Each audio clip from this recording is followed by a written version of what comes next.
The Defense Policy Panel of the House Armed Services Committee met today to review the current situation in Iraq and to assess U.S. and United Nations options in the region. Specifically, the panel looked at non-military ways in which to enforce the United Nations solution set forth after the Gulf War, especially those dealing with UN monitoring of Iraq's nuclear capability. The panel heard from foreign policy scholars about such matters as the effectiveness of continuing UN sanctions on Iraq and how to assist the Iraqi opposition movement in order to unseat Saddam Hussein. Next on C-SPAN 2, we will show you the Defense Policy Panel meeting. It was chaired by Wisconsin Representative Les Aspin.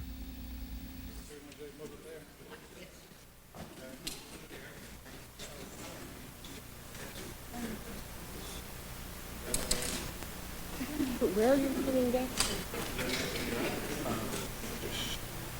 Sounds frivolous when you say niece. Does it sound a bit? Why should I think it's nice? What? Very hot, very steamy, historic highs, like that, but it was business. It wasn't fun, so it didn't matter.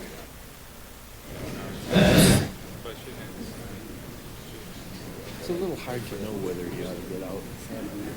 No, I mean, you can write this. That's too bad you do. It's like a little bit. Right turn, right turn.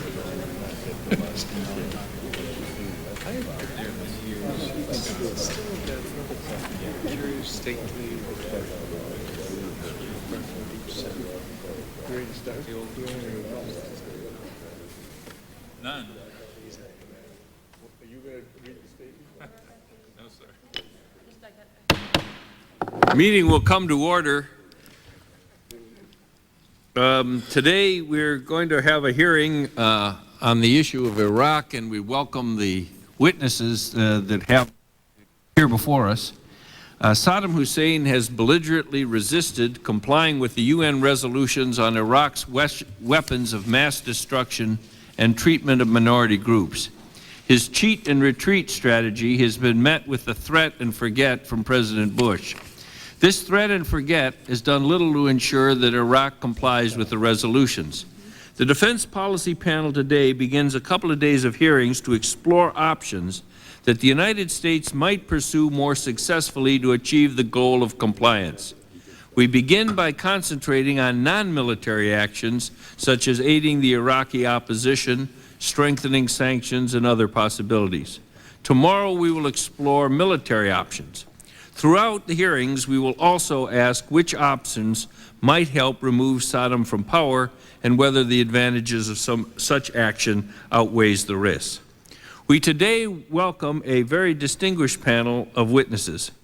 Dr. Laurie Milroy, the fellow at the Washington Institute for Near East Policy, Dr. Patrick Clausen, the resident scholar at the Foreign Policy Research Institute, and the Honorable Richard Murphy, the former Assistant Secretary of State for Near Eastern and South Asian Affairs, and currently Senior Fellow for the Middle East at the Council on Foreign Relations. Lady and gentlemen, we welcome you here this afternoon, and why don't we just have opening statements in the order in which I introduced the panel, and then we'd like to, at the end of all of the opening statements, ask some questions. So, Laurie, why don't you start? Okay. Thank you. I'd like to thank the committee and the chairman for the opportunity to speak here today, and I'll be submitting a written statement for the record. Saddam Hussein, as you know, is in flagrant violation of the key UN resolutions in Iraq. Chairman Aspin recently put out a statement to that effect, so I won't go into any detail about those violations. I'll remind you of the key resolutions: Resolution 687, the formal ceasefire to the war; Resolution 688, which demands that Iraq cease the repression of its population; and Resolution 706, which requires Iraq to sell oil under UN supervision. All of these resolutions were passed over a year ago. What are we to make of this situation? That we have to be more vigorous in forcing Saddam Hussein to comply with the resolutions? I don't think so. I don't think that Saddam Hussein can be made to comply with the UN resolutions. I think that the current situation indicates that the UN resolutions are impossible to enforce with Saddam Hussein in power. Therefore, I think it appropriate for the United States and the United Nations to declare simply that he is in hopeless violation of the resolutions and that they will be supporting the ouster of Saddam Hussein. To pretend that the UN resolutions are being enforced when that is not the case only weakens the UN and the new world order to which this country aspires. There's another reason why ousting Saddam and his regime should be the U.S. goal. As long as the U.S. is committed to the territorial integrity of Iraq, it is impossible to address the Kurdish problem with Saddam Hussein and his regime in power. If Saddam is allowed to reassert his authority over the north, he will renew the Kurdish genocide. The Kurds will resist by armed force the reassertion of Baghdad's authority in the north unless the government in Baghdad can provide assurances about how they will be treated, with guarantees for human rights. The current regime in Baghdad can never provide those assurances. Now, the administration has recently shifted its policy on Iraq by receiving a delegation from the opposition Iraqi National Congress. And that shift, in effect, entails a policy whose logical end is Saddam's overthrow. The Iraqi National Congress, the INC, proposes to establish an alternative Iraqi government in the north, in the Kurdish territories, to gain international support and eventually to extend the liberated part of Iraq southwards from the north. The possibility exists that given the administration's high-level contacts with the INC, which it promised would continue, Saddam Hussein may react to this new situation with a determined effort to retake the north before developments there become a real threat to him. The Kurds are only lightly armed. I recently visited northern Iraq and met the officers of the Allied Military Coordinating Commission, the MCC. They were concerned about the military situation and felt that they were not getting enough support from Allied capitals. Saddam has 2/3 of his army concentrated in the north. The officers of the MCC felt he could easily retake the north if he was determined to do so. However, the Kurdish leadership has a different assessment. It places more emphasis on the low morale of the Iraqi army.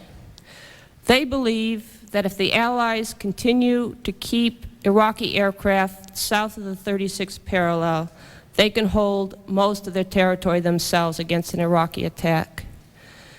As Masoud Barzani, the head of the KDP, explained to me, the aircraft are 70% of the problem. Recent experience would seem to bear out the Kurds' assessment.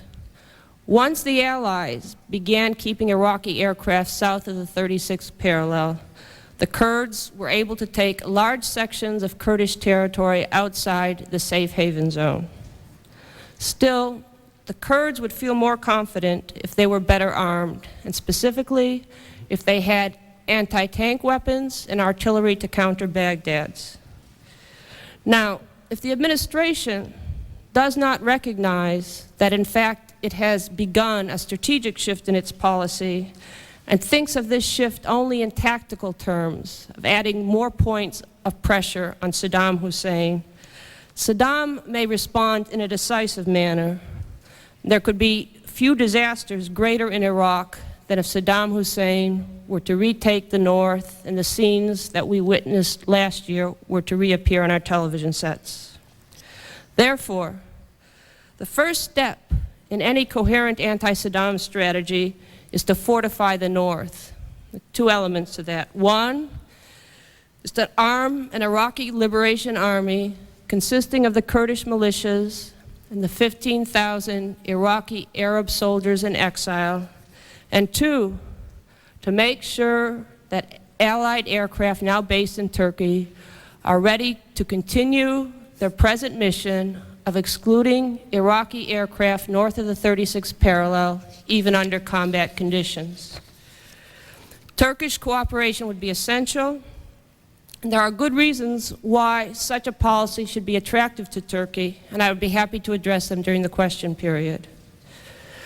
Aside from fortifying the north, other measures can be taken to isolate and weaken Saddam's regime.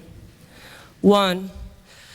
Release some frozen Iraqi assets to the INC administration that will be set up in northern Iraq. The INC will seek to attract defectors from Saddam's regime. To do that, they have to provide food and shelter to the defectors. Also, bringing Iraqi Arab soldiers to the north will require the ability to provide those soldiers with food and shelter. 2. Ease the UN embargo on the north. The north suffers not only from the UN embargo, but from an Iraqi blockade. Commodities that should be available are not. For example, as the head of the MCC explained to me, the crop was half of what it should have been this year because peasants did not have access to seed, to fertilizer, or to pesticides.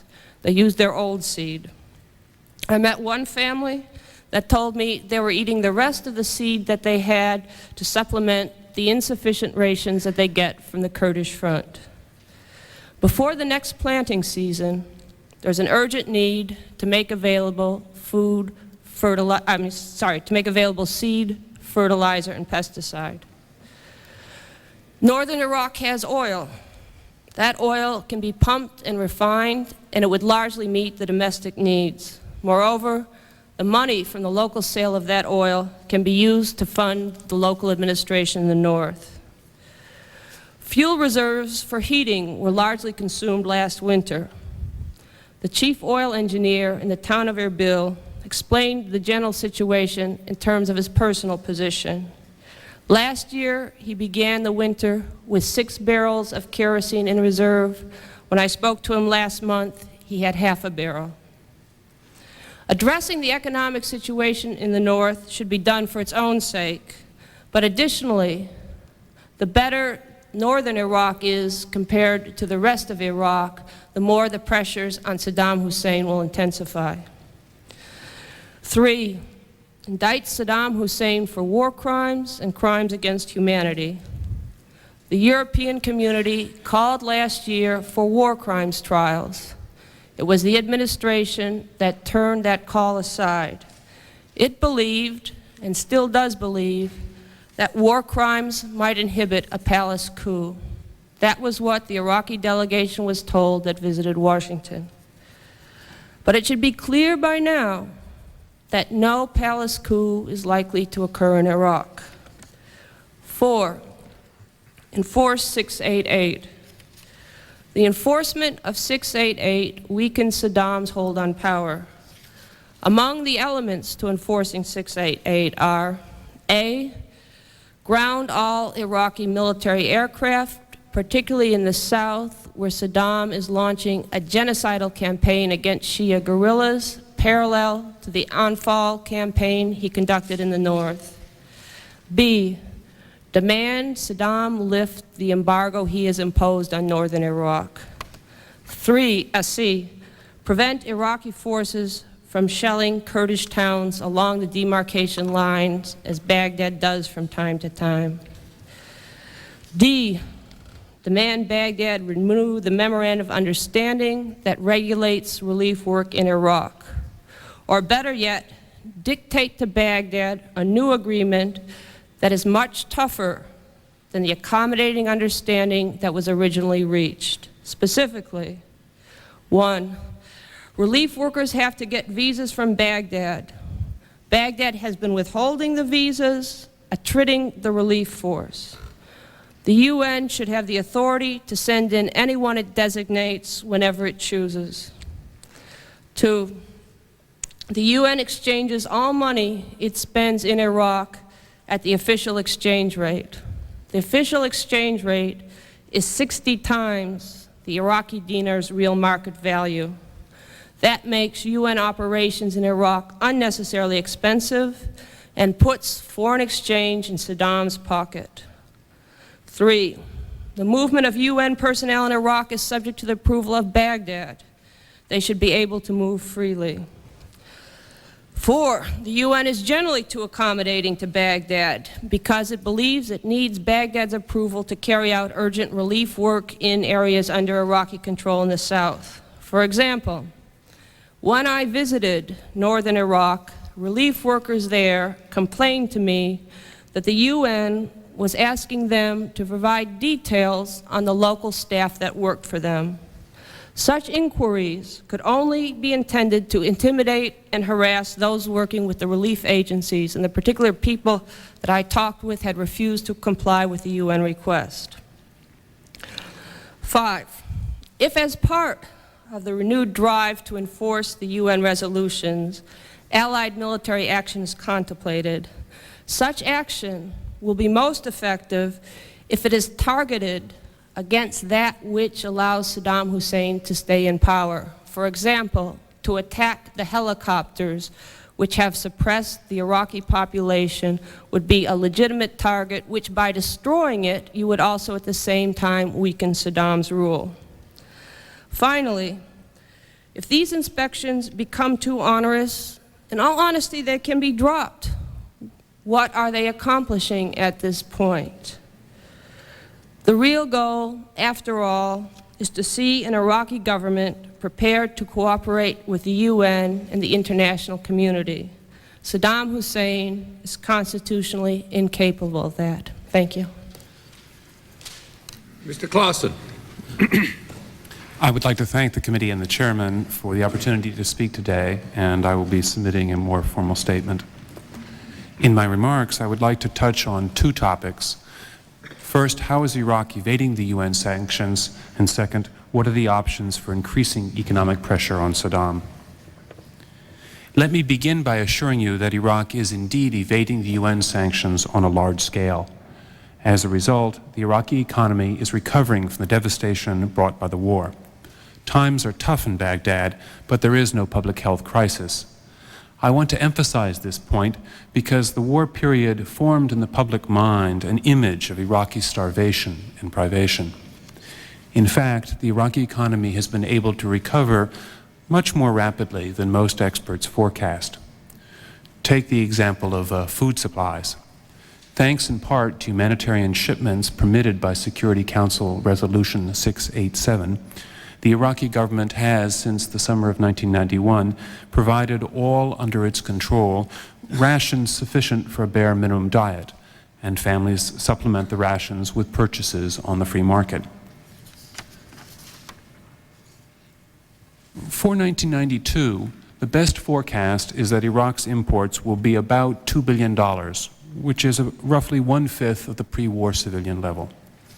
The bulk of the money for these imports will not come from secret bank accounts, but from readily identifiable sources. Saddam is surviving economically, not thanks to some wizardry on his part, but because smuggling is hard to stop, and because the world's governments, including that of the United States, have not placed high priority on closing off the relief valves. There are 5 clearly identifiable sources of foreign exchange available to Saddam. First and most important is oil sales, which will earn Iraq somewhere between $400 and $800 million this year. Iraq is exporting between 60,000 and 100,000 barrels of oil per day, most of that to Jordan, but some to Turkey, and, according to oil industry sources, some to Syria. When Jordan notified the UN Sanctions Committee in June 1991 of its intention to import oil, Jordan stated that no payments would be made to Iraq. The value of the oil would be used only to reduce Iraq's debt to Jordan. On this basis, the Sanctions Committee took note of Jordan's declaration without expressing formal approval or disapproval. However, Jordan evidently made no commitments about refraining from new loans to Iraq. Therefore, Jordan can comply with the letter of the sanctions while it may be violating the spirit. Jordan imports Iraqi oil and at the same time extends new loans to Iraq in a transaction that amounts to much the same thing as paying Iraq directly for the oil. A second source of income is gold sales, which will earn Iraq $100 to $200 million this year. At the end of the war, Iraq had somewhere between $1 billion and $7 billion in gold, most of it in jewelry in private hands. Iraqis, like many in the Middle East, often sell gold during times of crisis, and these gold stocks will last for at least another 5 years. The third source is other exports besides gold and oil, which will earn Iraq between $200 and $400 million. Iraq has been exporting dates to Jordan and to Turkey. Iraq has also been exporting goods seized from Kuwait, especially automobiles, primarily to Iran. And it has also exported some used construction equipment that it no longer needs. All of these sources will again last for at least another 5 years. Iraq has also used its bank accounts to the tune of $100 to $200 million this year. The UN Sanctions Committee has authorized governments to release frozen bank funds to finance humanitarian imports. Under this provision, the British government, for instance, agreed to release $125 million frozen in Britain in association with the release of a Briton who had been held on corruption charges dating from well before the crisis. Reports suggest that various North European governments have also released many, many millions of dollars. And finally, there are grants and loans, which will earn Iraq $200 to $400 million this year. Libya has exported to Iraq roughly $100 million of food aid since April 1991. The UN system agencies are spending roughly a similar amount each year. And as for loans, some traders are reported to be extending loans to Iraq, which has promised to be generous in the future to those who provide aid in the hour of need. Furthermore, let me point out that Saddam has an easily available option if he wants to loosen the sanctions chokehold. In August 1991, the Security Council authorized the sale of Iraqi oil up to the amount of $1.6 billion over a 6-month period, subject to deductions for reparations and the cost of UN operations in Iraq. As mandated by the Security Council, the UN Secretary General calculated those costs and determined that Iraq would get $933 million out of the oil sales. If Saddam is feeling a need for additional foreign exchange, he need only make a few concessions to start the flow of oil exports under the UN-approved procedures.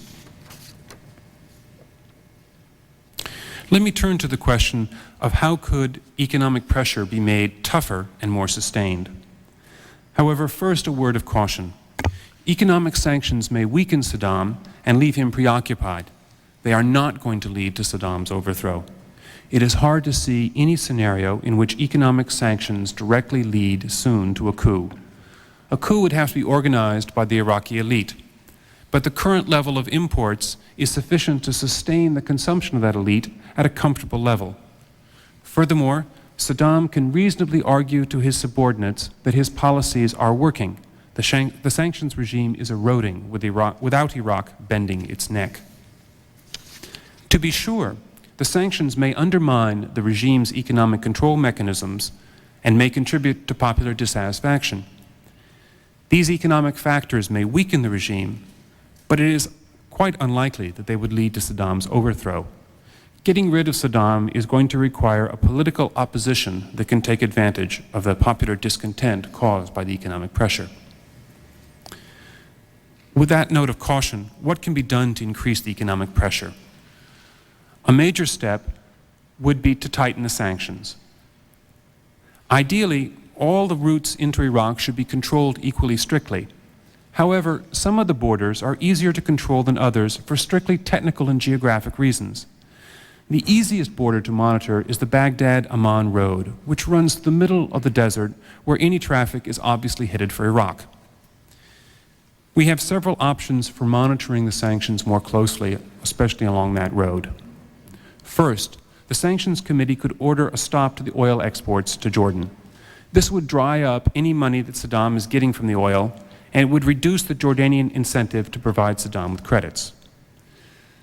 Jordan would be more likely to cooperate with such a step if alternative sources of oil were secured, especially if the oil were made available at a concessional price.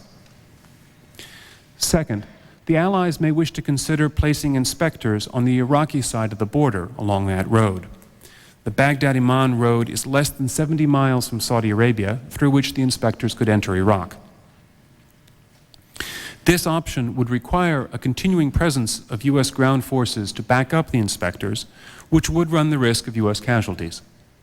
However, Iraq could not easily harass the inspectors, who could rely on logistic support from the Saudi side, and the inspection post would be 250 miles across barren desert from the nearest Iraqi city, giving ample warning of any Iraqi movements.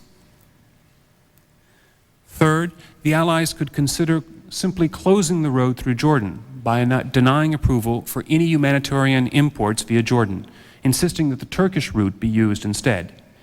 Humanitarian aid that went via Turkey could be better monitored, as it would pass through the poised hammer territory. And furthermore, this humanitarian aid would have to pass through Kurdish areas, giving Saddam an incentive to ease up on the Kurds.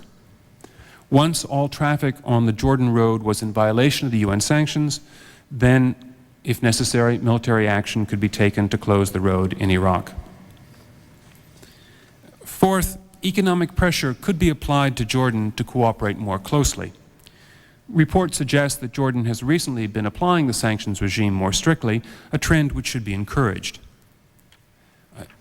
In this regard, let me note that Jordan has benefited from the repatriation of about $3 billion in foreign exchange from Kuwait.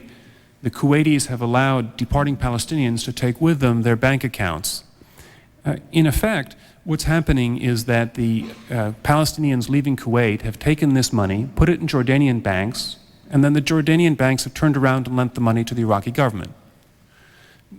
So indirectly, this Kuwaiti funds, which the Kuwaitis are trying to allow the Palestinians to leave with, are ending up financing imports into Iraq.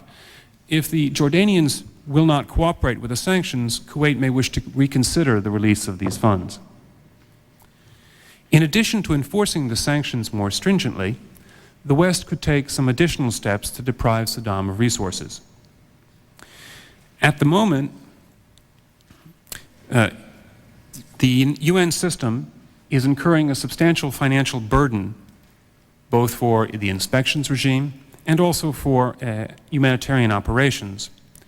And we might wish to use Iraqi funds to finance those costs. We also might wish to begin to accumulate a fund that could be earmarked for a more cooperative Iraqi government as soon as it took power. We could secure Iraqi money for these purposes through a variety of steps.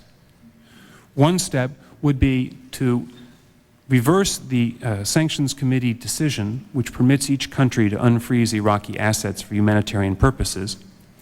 And we could direct instead, or excuse me, we could request the United Nations to direct instead that these frozen Iraqi funds be used instead to pay for the UN relief operations and for humanitarian and for enforcement efforts. We could also simply directly seize the $4 billion remaining in Iraq's foreign assets. However, the commercial banks would object to this because in many cases, those funds were deposited in commercial banks before the banks agreed to extend letter of credits to the Iraqis. So the banks are now stuck with the loans to the Iraqis, and we're coming along and saying to the banks, we're going to take the assets which you made the Iraqis put in your bank before you extended them a loan. And the banks regard that as rather unfair because we're sticking them with the bad debt while taking away the assets which they insisted the Iraqis deposit before they extended the loan.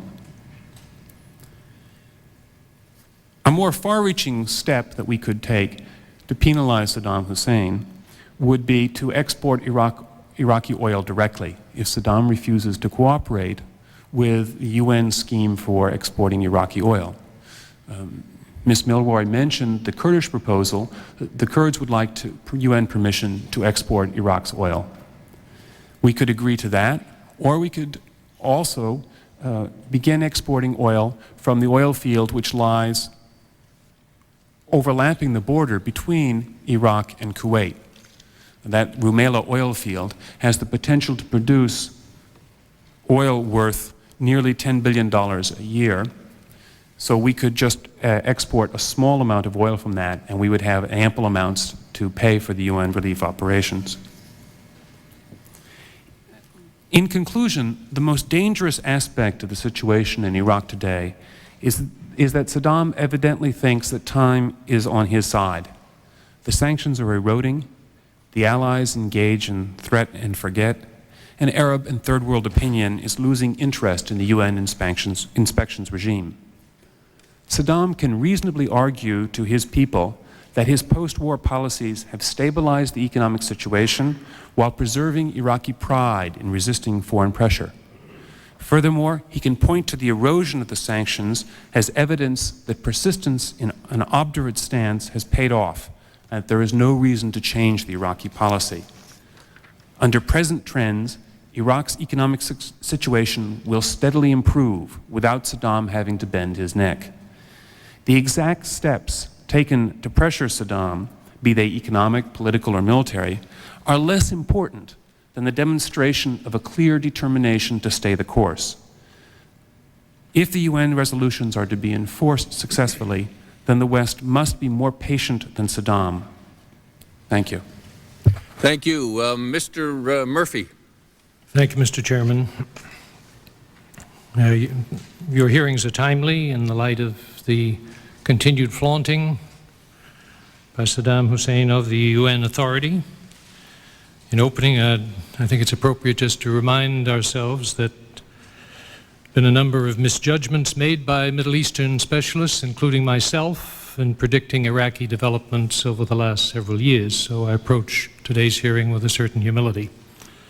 I agree with much of what has been said in specific terms by Ms. Milroy and Mr. Clausen. I will be touching on some of the costs and the trade-offs in their proposals. It seems to me there are two objectives which are dominating our thinking about Iraq. First, how to enforce the Security Council resolutions, particularly on destruction of Iraq's unconventional weapons systems. Second, how to get rid of Saddam Hussein, the unrepentant invader of Kuwait and the brutal master of his own country. Now, the program of inspection, destruction of Iraq's non-conventional weapons is in the hands of the UN. And while Baghdad has repeatedly sought to frustrate the UN's work, its personnel are undeniably making progress. The second objective, to bring about the end of Saddam's leadership, has proven elusive, and there's a lot of debate about what form a successor leadership and regime for Iraq ideally should take. Both of these objectives can be reached only if there's a concerted and persistent campaign from inside and outside Iraq. UN Representative Rolf Fakeas has stressed the need for a steady course to implement last year's ceasefire resolutions.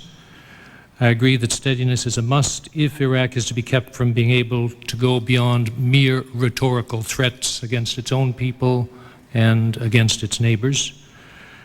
I agree fully with the views of representatives from the Iraqi National Congress who 2 weeks ago in this city argued that removal of Saddam and establishment of a more democratic pro-West regime will be a sustained process and not just a series of events. Unfortunately, one difficulty in maintaining the campaign against Saddam is that his domestic opponents are disunited and the policies of regional powers towards him are uncoordinated.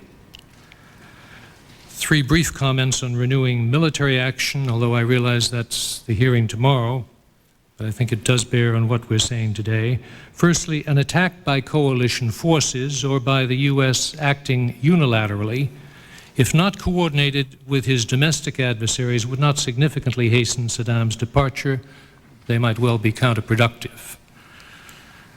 Secondly, renewed military action would jeopardize the ongoing UN and IAEA inspections.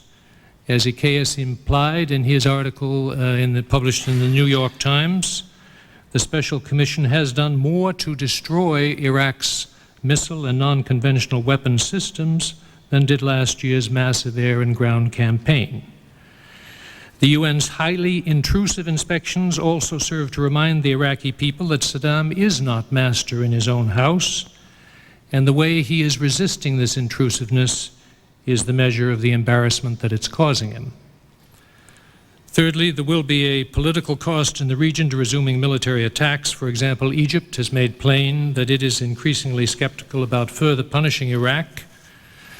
A resumption of military attacks will, to varying degrees, exacerbate anti-Western, anti-American feeling in all Arab countries. Continuation of economic sanctions, as Patrick has pointed out, the sanctions show our continued resolve, even though they principally serve to add to the index of popular misery in Iraq.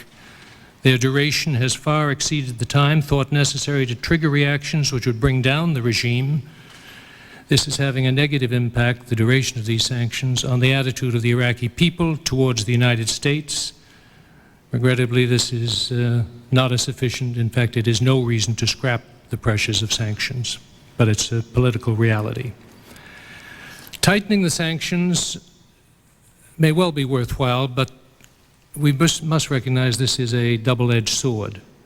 Iraqis take pride in having survived many deprivations over the generations, and there's a point when the sole leader who has succeeded in facing down the world, as he likes to call himself, will be able to exploit Iraqi national pride and personal toughness to his advantage. The impact of the attacks and sanctions may eventually stimulate more loyalty than anger toward the regime. It may well be possible to ease the embargo on the Kurdish-controlled region in the north, where, because of Operation Provide Comfort, Saddam's writ does not run. Humanitarian assistance, medicine, building materials, spare parts, all of these would go a long way to ease the refugee and economic problems and provide psychological support to the rebels. The Baker-Scowcroft meetings with Iraqi oppositionists 2 weeks ago were one step towards greater American involvement in Iraq's domestic politics. Those meetings have added to the international legitimacy the opposition has been seeking.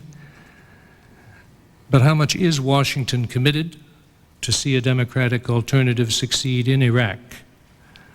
I would urge caution in our dealings with the oppositionists, lest they assume we're ready to do more to support them than appears to me likely. Frankly speaking, the U.S. lacks the capability, let alone the national consensus, to play the role of the external power that is to be principally responsible for installing a democratic regime in Baghdad. Setting our foreign policy preoccupations outside the region aside, one difficulty we have in advancing the interests of the opposition is that for the past 20 years, that opposition has been fragmented and responsive to regional patrons. And many oppositionists have been to a large degree marginalized just because they were so dependent on those patrons. So it's the Iraqis who have to take the lead in replacing Saddam. We can play a useful supporting role by encouraging regional powers to be more generous than they have been to date in funding and equipping the opposition, and we should be urging them not to continue to try to control them. The Kurds are the spearhead of the opposition as it has developed to date. They've held their own elections, and it is in Kurdish territory that an all-Iraqi opposition provisional government may one day be established. Now, our support for Kurdish aspirations adds to the political pressure on Baghdad. But provision of needed humanitarian relief to the northern region is going to take coordination with the neighbors, Turkey, Iran, Syria, Saudi Arabia. Laurie Malroy has written about the dislike of the Kurds for both Arabs and Iranians. That is accurate, and it is mutual. As for the Kurds' future political status, all of these countries remain wary of any move towards Kurdish separation. Greater autonomy, self-government for the Kurds, who themselves are still debating the issue of independence, should be the goal of our policy. An attempt to establish an independent Kurdish state or to federate the Kurdish area with any country except Iraq will be a prescription for future instability. Now, to argue against an independent Kurdish state strikes many Americans as both undemocratic, as absurd, the latter in the light of the disintegration of the former Soviet Union and events in Eastern Europe. But I remind that all Middle Eastern borders, with the exception of the Egyptian borders, are just as open to challenge as are those of Iraq. Border changes to provide statehood for the Kurds risk challenges to existing sovereignties throughout the region. In the south, Saddam's attacks on the Shia have not excited the international concern which they deserve. Although information is limited, we know a massive refugee problem exists and that the Iraqi Air Force continues to attack the population at large. Unquestionably, to create a safe haven in the south, comparable to that north of the 36th parallel, would not only preserve human lives, but would add further internal pressures on the regime. A decision should be made, in my opinion, to ban all Iraqi military flights. There is a question whether existing UN resolutions justify that action, but if there is an argument against simply acting on the basis of 687 to ban these flights, then we should take the lead at the Security Council to seek a new resolution. The problem of getting agreement on a local staging point for coalition aircraft to enforce the flight ban may prove problematic. Iran, up to now, has taken exception to military operating in the region by the coalition. On the positive side, Saudi concerns over the Iranian-based Shia opposition seem to be receding, and this may create new areas of cooperation helpful to the opposition. Syria's position is less clear. One of the main reasons for the failure of last year's uprising, and this is a reason cited by the opposition itself, was the lack of communication, the lack of coordination between South and North. They have urged that the U.S. play a significant role in helping facilitate communication and cooperation among the regional patron states. There are indications that the opposition groups, those which are supported by Iran and Saudi Arabia, and they boycotted the meeting of the National Congress in Vienna last month, may now be willing to cooperate and to establish a base in northern Iraq. This should be encouraged, although the still existing ill will felt by Tehran towards Washington suggests we may not be the right party to do the encouraging. On the question of releasing the frozen assets, I would hope that some could be transferred to the opposition and used for humanitarian aid to both South and North. It won't be easily done because our allies do oppose the release of those funds to any but the recognized government. They argue such transactions would compromise the international banking system. We should examine as an alternative the opposition's idea to allow them to borrow against these frozen assets. Recognition of a provisional government made up of all opposition elements would confer additional legitimacy and help in the transition after Saddam's departure, and could help to bring it about. A consultative assembly, the term used by the Iraqi National Congress, comprised of opposition leaders, could be established in the north. As far as the war crimes trial issue is concerned, there is constantly new evidence coming to light documenting the brutal nature of the regime. Why don't we use Iraq as a case study to stimulate thinking about creating a tribunal to try international criminals? Our effort to this end could further delegitimize the government, no matter what we can get agreement upon within the United Nations framework. It would underscore an emerging global commitment to keeping pressures on Iraq at least until his removal from office. This display of international resolve could help break the barrier, the fear of retribution by Saddam among the Iraqi people, particularly in his military. There is a downside, the possibility it would harden the regime's attitude against further UN disarmament efforts in Iraq. So to support Kurdish aspirations to provide safe haven in the south, to arrange for the release of frozen assets to opposition hands, these are all options that will add pressures on the Baghdad regime. For that reason alone, they're worth pursuing, but each also risks increasing the prospect of a breakup of Iraq. I believe the balkanization of that country not to be in our best interests, basically because of its unpredictable but likely spreading results region-wide. I take summary note of the concerns of some of Iraq's neighbors. Turkey. The Kurds in Turkey are no longer called mountain Turks, and the government seems intent on liberalizing restrictions on the Kurds. But Ankara basically wants to assimilate their Kurds as Turks. A loose confederation with northern Iraq or any situation that opens trade, access to mineral rights, water and oil from the Kurdish entity would be a boon to the Turkish economy, but a Turkish entity in confederation with Turkey, a Kurdish entity in confederation with Turkey, would be potentially a loose cannon. Iraqi Kurdish leaders would not be able to expel the PKK element of the Kurdish political structure, even if they wanted to. And this latter point is still being debated. Saudi Arabia and Kuwait would feel more comfortable with a permanently weakened but not with a dismembered Iraq. The Saudis are reportedly concerned that balkanization or the separation of the north could prompt a land grab by Syria and possibly Syria. A breakup of Iraq might enhance the regional influence of Iran as well as Saudi Arabia and Syria. Recent reports of Iran's military budget remind us of that country's determination one day to regain its formerly dominant role in the Gulf region.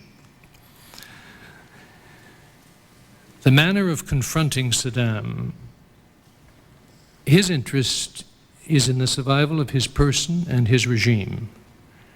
Restoring his image as the hero of the mother of all battles is fundamental to his game plan. And he has successfully irritated the United States and the UN. He's provoked the American president to speak angrily about the delays over UN inspections. This has been reminiscent of the highly personal attacks which President Bush and Saddam made on one another in the pre-war period. Saddam's survival, much less his maneuvering against the Council resolutions, is galling.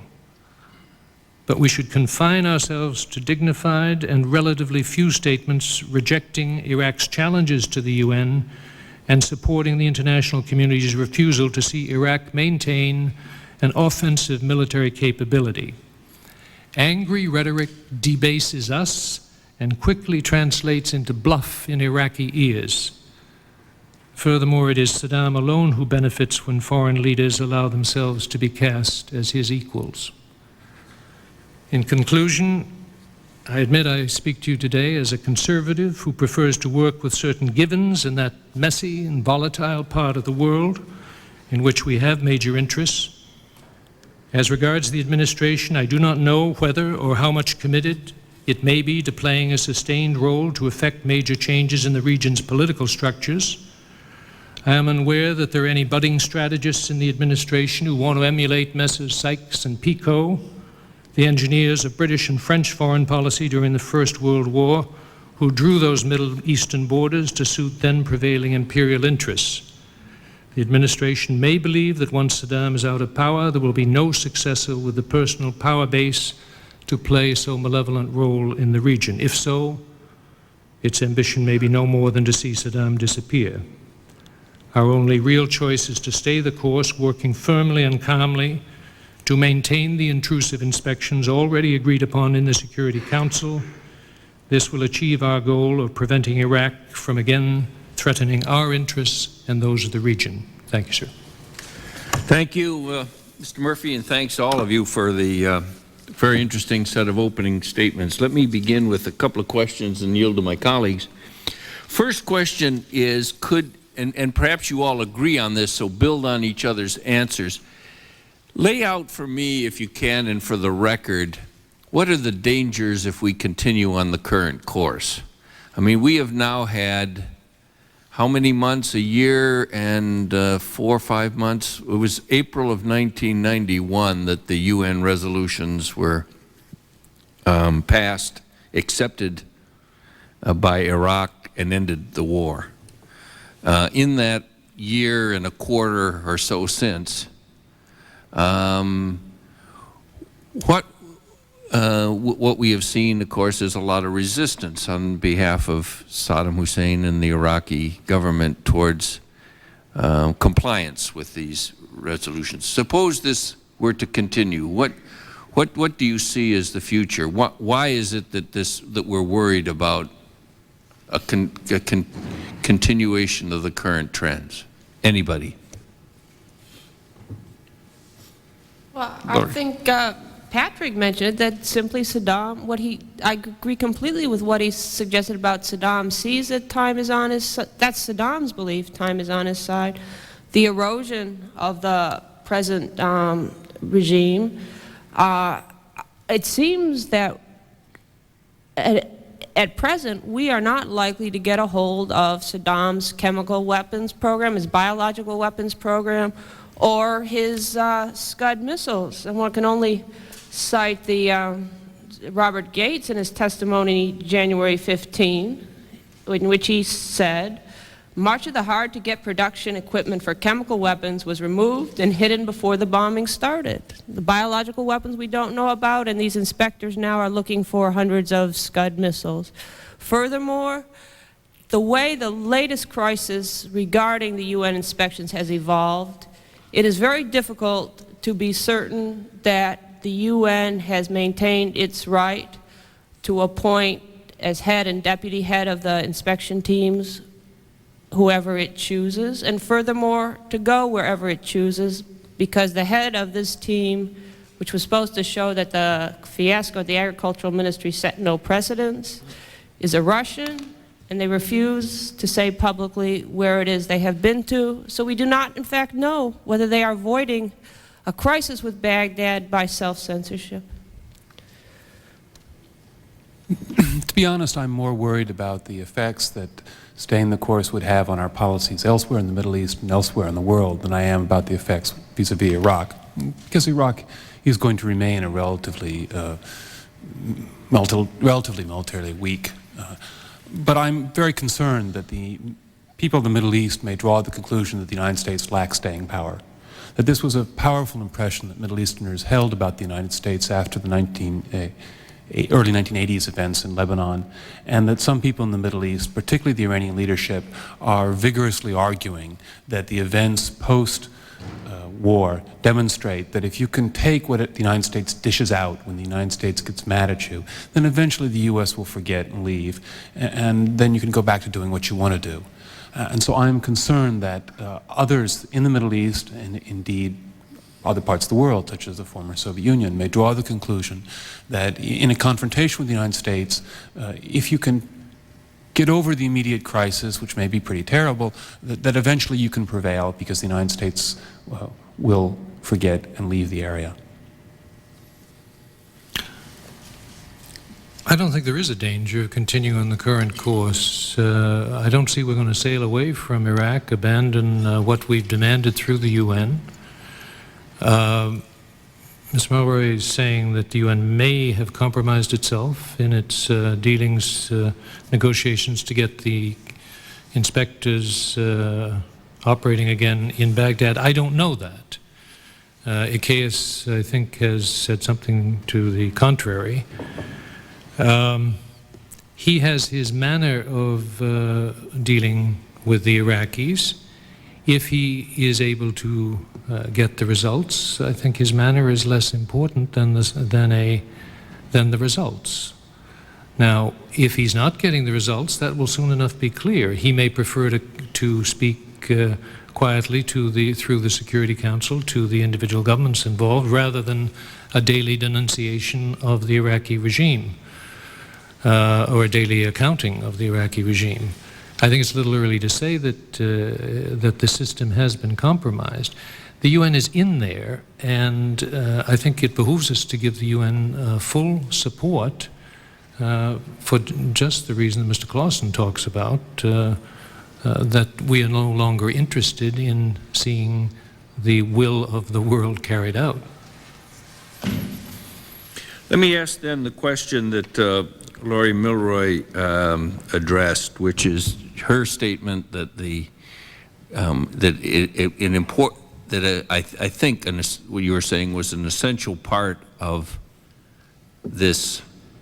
If we're setting about to correct this situation, an essential part of it is the removal of Saddam Hussein from office. Would like to ask both Patrick Clausen and Richard Murphy about that, and I'd like to ask all of you, are you all under the impression that, first of all, that Saddam Hussein is in a stronger position now, and is he correct in assuming, if he is assuming that time is on his side? I mean, in other words, is he getting stronger under the current circumstances? So I guess my first question is his position right now. Is he stronger now than when the war ended?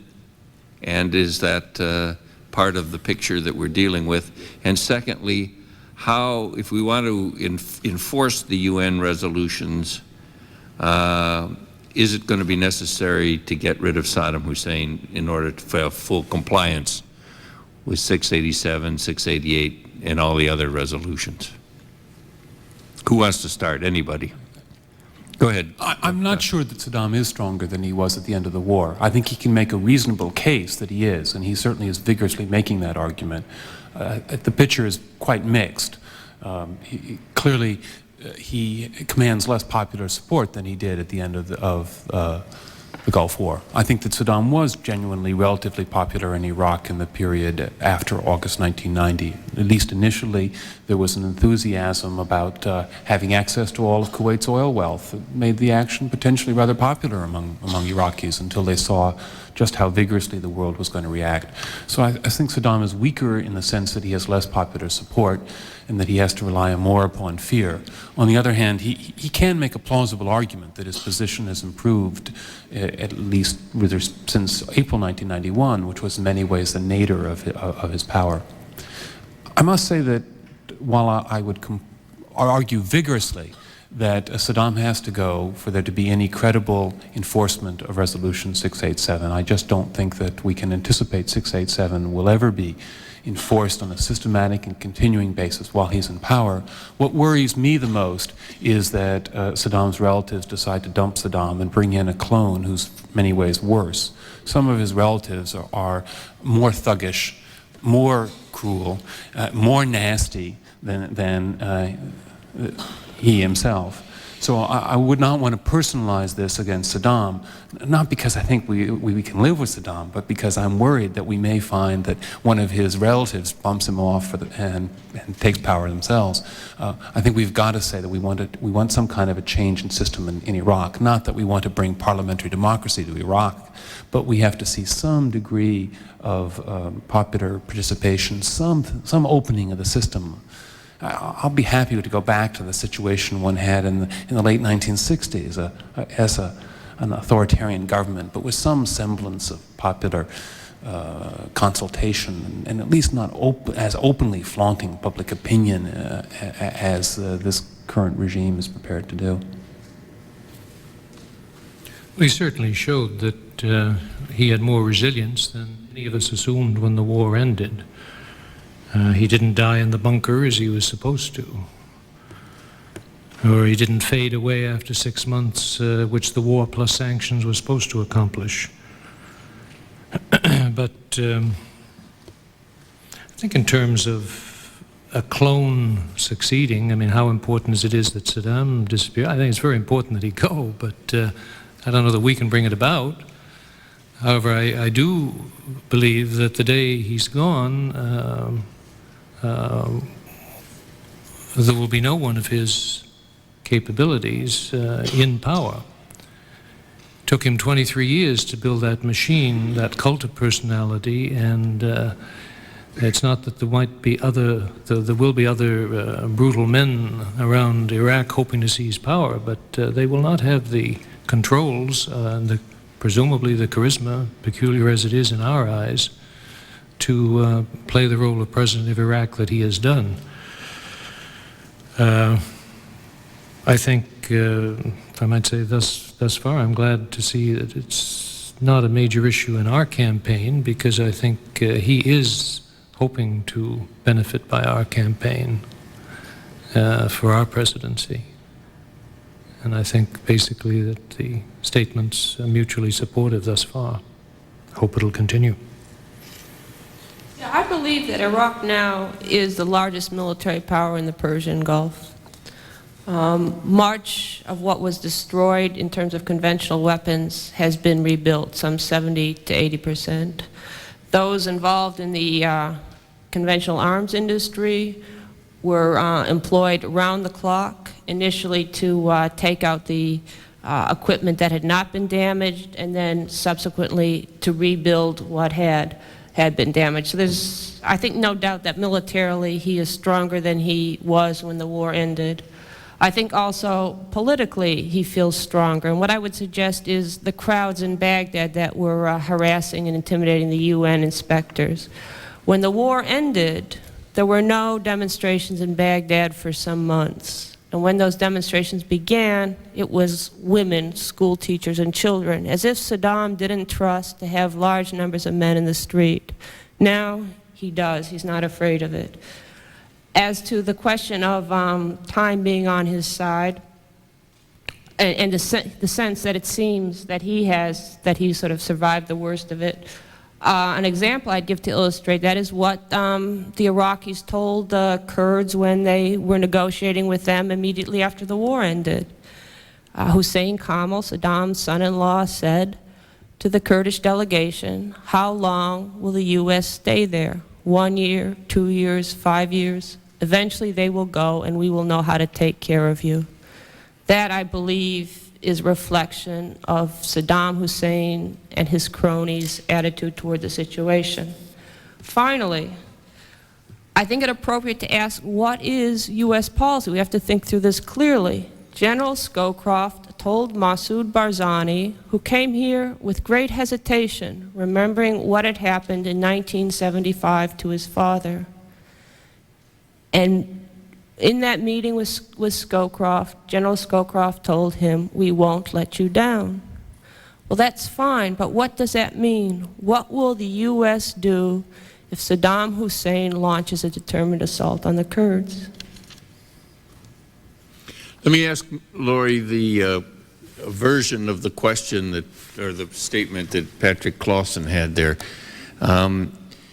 You say that that getting rid of Saddam Hussein is kind of the sine qua non of being able to get in some enforcement of these resolutions. Suppose you had the Patrick Clausen phenomenon. Suppose Saddam Hussein goes but is replaced by somebody who is just as thuggish and has the same objectives. And let me put another spin on it. I mean, as soon as Saddam Hussein goes, my guess is the world heaves a sigh of relief and turns to other issues big time. One of the advantages of keeping the pressure on is that Saddam Hussein, at least from a public opinion standpoint, is Saddam Hussein is still there. So it is relatively easy for people in the United States and perhaps in the UN to believe that there's still mischief going on. I would guess possibly if Saddam Hussein goes, people think the mischief is stopped. Now, the mischief doesn't stop, according to the Patrick Clausen theory. Dick Murphy says, but the man won't have the same power, charisma, experience, and whatnot. Could you actually have a more dangerous situation with Saddam Hussein gone than with Saddam Hussein there? Well, I don't think it would be more dangerous with Saddam Hussein gone, but I don't think it will solve the problem. It was a Sunni member of the INC delegation who told American officials, when he's told, we can't have war crimes because, then there won't be a palace coup, this fellow Arif Abdul Razak, who was once Iraqi prime minister, chief of the Air Force, explained to American officials, one, why there won't be a coup in Iraq. It's just inconceivable that Saddam's cronies are going to move against him. And two, even if there were, it wouldn't solve Iraq's problems, which I believe absolutely correct. And one example I gave in my testimony of that is the Kurds will resist by the arms they have the restoration of Baghdad's authority in the north unless it is accompanied by guarantees of human rights for them.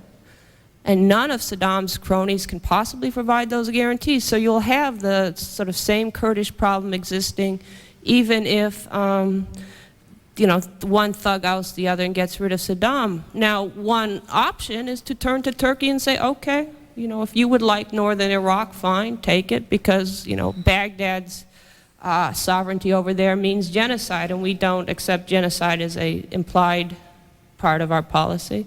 However, that runs up against the U.S. commitment to Iraq's territorial integrity. So that brings me back to where I began. If the U.S. intends to maintain its commitment to Iraq's territorial integrity, the only way the problems of Iraq can be resolved is by the ouster of this entire regime. Any other comments on it?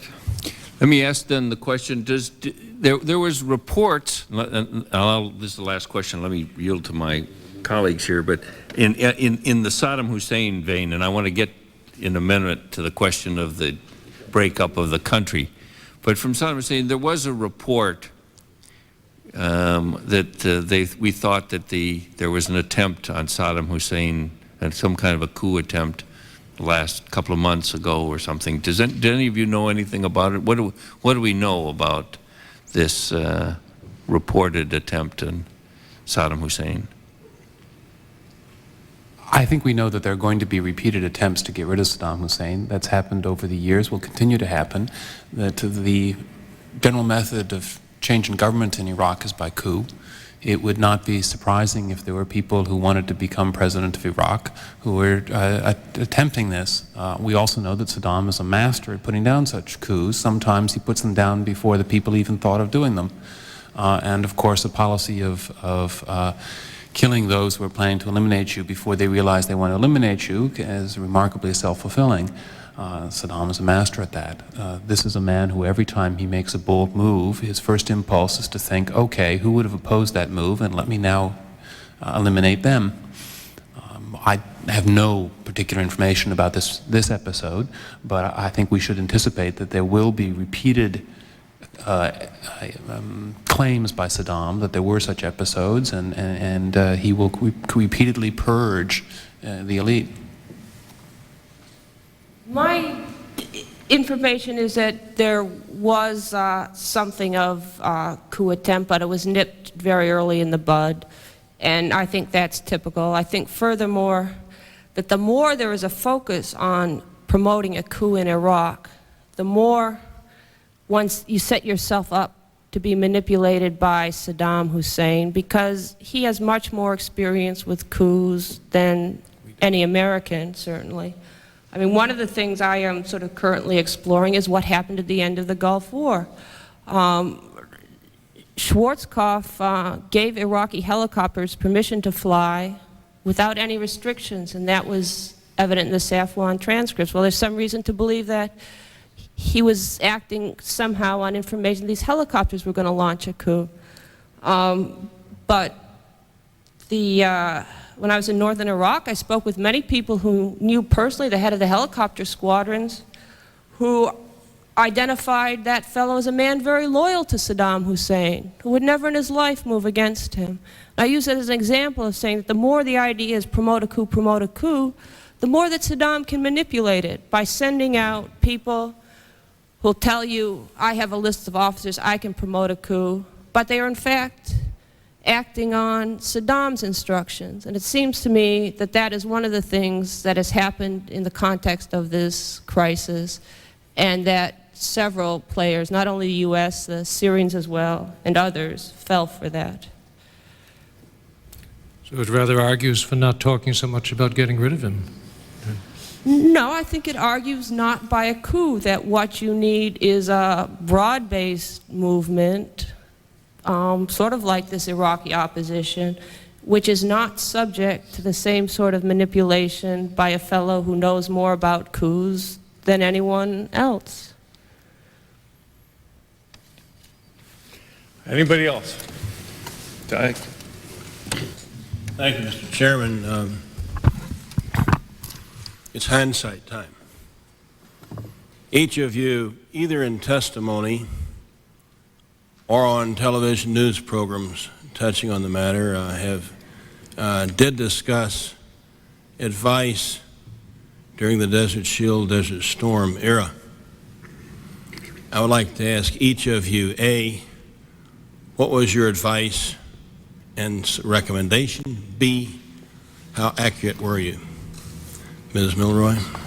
Okay, confession time. I will confess to being absolutely wrong about Iraq prior to say 1989-90. I understand why the administration believed that Saddam was a kind of dictator they could work with, that the Middle East is a very difficult place and there are not many people you can work with. Furthermore, in retrospect, I have come to understand better the extent of deception that is there in that regime. I would compare it somewhat to Stalin, an Arabic version of Stalin. For example, in conversations that I had with a senior Saudi, we were looking back at what Saddam had intended.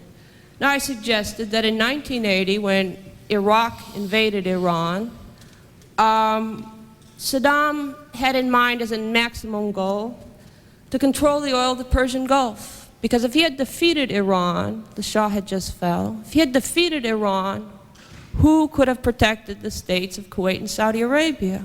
It's only over the past 10 years that there's been this big American defense buildup which allowed Desert Storm to happen. And I said, and that's what I think Saddam had in mind in 1990 when he invaded Kuwait, that the old goal came up when the opportunity appeared. And the Saudis said to me, yeah, in fact, I used to meet Saddam Hussein and he would confess, you know, I thought in 1980 control the oil of the Gulf, I learned my lesson. Well, no, I mean, it's just a kind of manipulation of individuals. And he manipulated many people, the administration, myself as well. However, in the spring of 1990, I began to feel that something was very wrong because it was apparent to me that Saddam was picking a fight unnecessarily with the United States. And when the invasion of Kuwait came, I think that the administration, by its misreading of what had gone on previously, of the sense that it had to reassure Saddam prior to the invasion of Kuwait, it had no hostile intentions, failed to do anything that might have deterred Saddam, and I'm not sure that would have been possible, because I think it was bent on it. I supported the war, and I supported the administration up until the end of the war. I believed that Saddam would fall as a result of the war.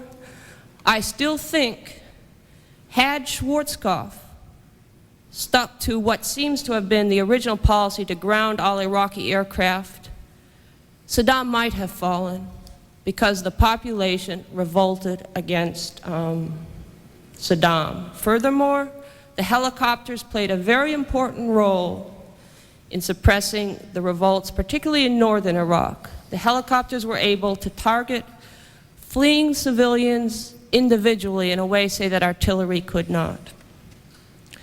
And when the uprisings broke out, I went on the public record saying that the United States should support those uprisings. I believe had the United States supported those uprisings, even in the most minimal way, we would not have Saddam Hussein here today. And there were many options. One was to shoot at a few helicopters, which would have had a chilling effect on all helicopters. Another way was to demand that Saddam Hussein's army stay in place. However, the administration made another decision, which was to stay out of what it called Iraq's internal affairs. Furthermore, the 26th of March, after a month of this, it made what it became obviously a big mistake in clarifying an ambiguity that had developed about helicopters by announcing they would not shoot down helicopters. I believe the reason for that was in order to precipitate a coup that everyone expected and thought would happen. However, that announcement on the 26th of March 1991 by the White House press secretary that the United States would not shoot down helicopters, in effect, a green light to Saddam Hussein to repress the revolts, precipitated the Kurdish exodus. The president tried to close his eyes to that, went to Florida for a fishing vacation, but it just, because of the media and attention given to it, became too much, and we ended up with the Safe Havens program. Since that time, I have taken the position that Saddam Hussein must go and that a coup is not very likely to happen. Mr. Clausen. I confess that during the Gulf crisis, I foolishly agreed to answer some questions about military matters, a subject on which I know very little, and most of my comments were not insightful at all. I was worried that Saddam would find some way to win a political victory despite a military defeat, and to this day I still don't think he's been able to do that.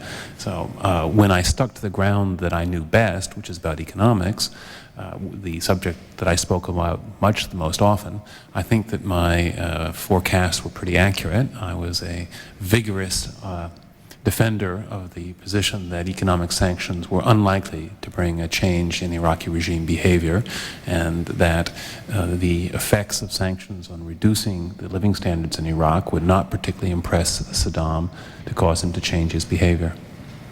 Thank you, Mr. Murphy. How far back did you want to go, Congressman? Seriously, I thought you were talking about Desert Storm and the buildup. Desert Shield. Desert Shield, Desert Storm. I would say from the moment of invasion. Invasion on, yeah. Yes. I thought that he would blink as the forces started gathering in Kuwait, and that he would have been wise enough to make at least a partial withdrawal and thereby block what became Desert Storm. I misread him. And I still I don't believe I understand the psychology. I know him very slightly from my own service. And of course I have to remember that he ordered the movement against Iran 10 years before, which was considered a strategic mistake in retrospect. And the same man made the same dumb power play against Kuwait. Something's missing in his analysis of his capabilities and Iraq's capabilities. But I did think that he would blink and that we wouldn't see a war. I advocated sanctions publicly in the fall, coupled with the assumption that this will bring him to blink, that plus the military buildup, and he did not. He appears to, well, it's been said that he felt that we would have been out to get him in any case, in any way, and this may have all have been an enormous entrapment of Iraq. I think he was quite wrong on that. I don't think we were nearly that far-seeing in the 80s or as the buildup started after in the buildup of the spring of '90 of his increasingly hostile and negative stands. But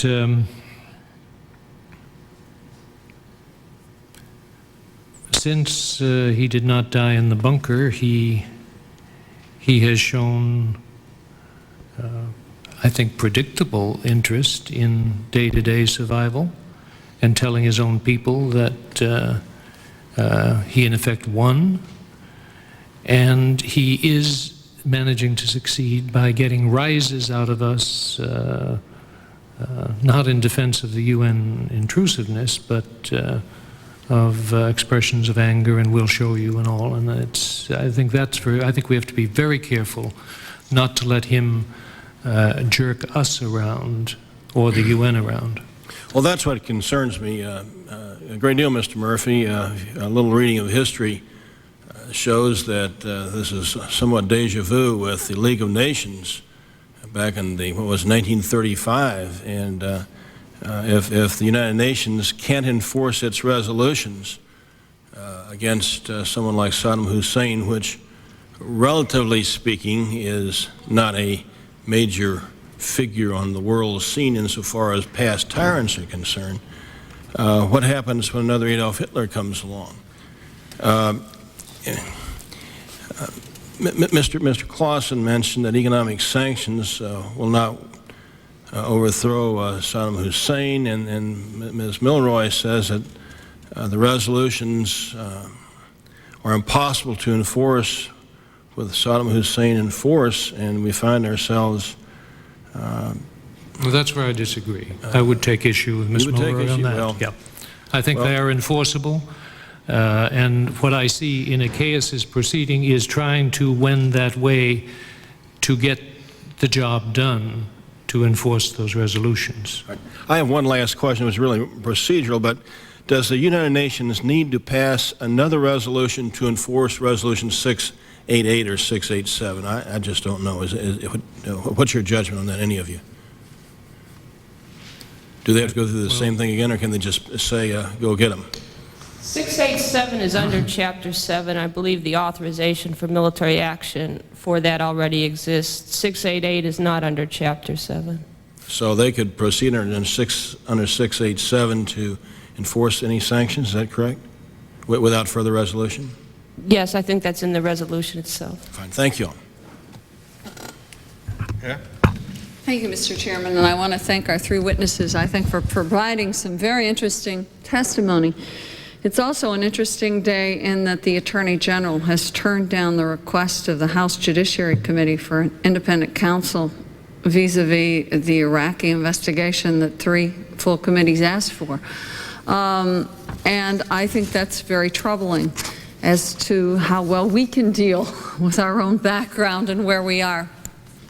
So I guess part of my concern is I've always felt we have a weakness as a culture in that we personalize all this much too much. We tend to make Saddam Hussein a good guy, and then suddenly he's Hitler, and then now we're back to saying he's the worst thing that ever happened.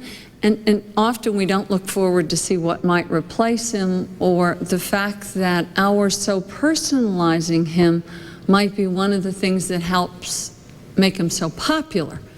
And I guess my frustration is, how do we as a world community keep this at the UN level rather than the US? I mean, let's really make the UN real, not just it's a front for the US, but the UN should be very real.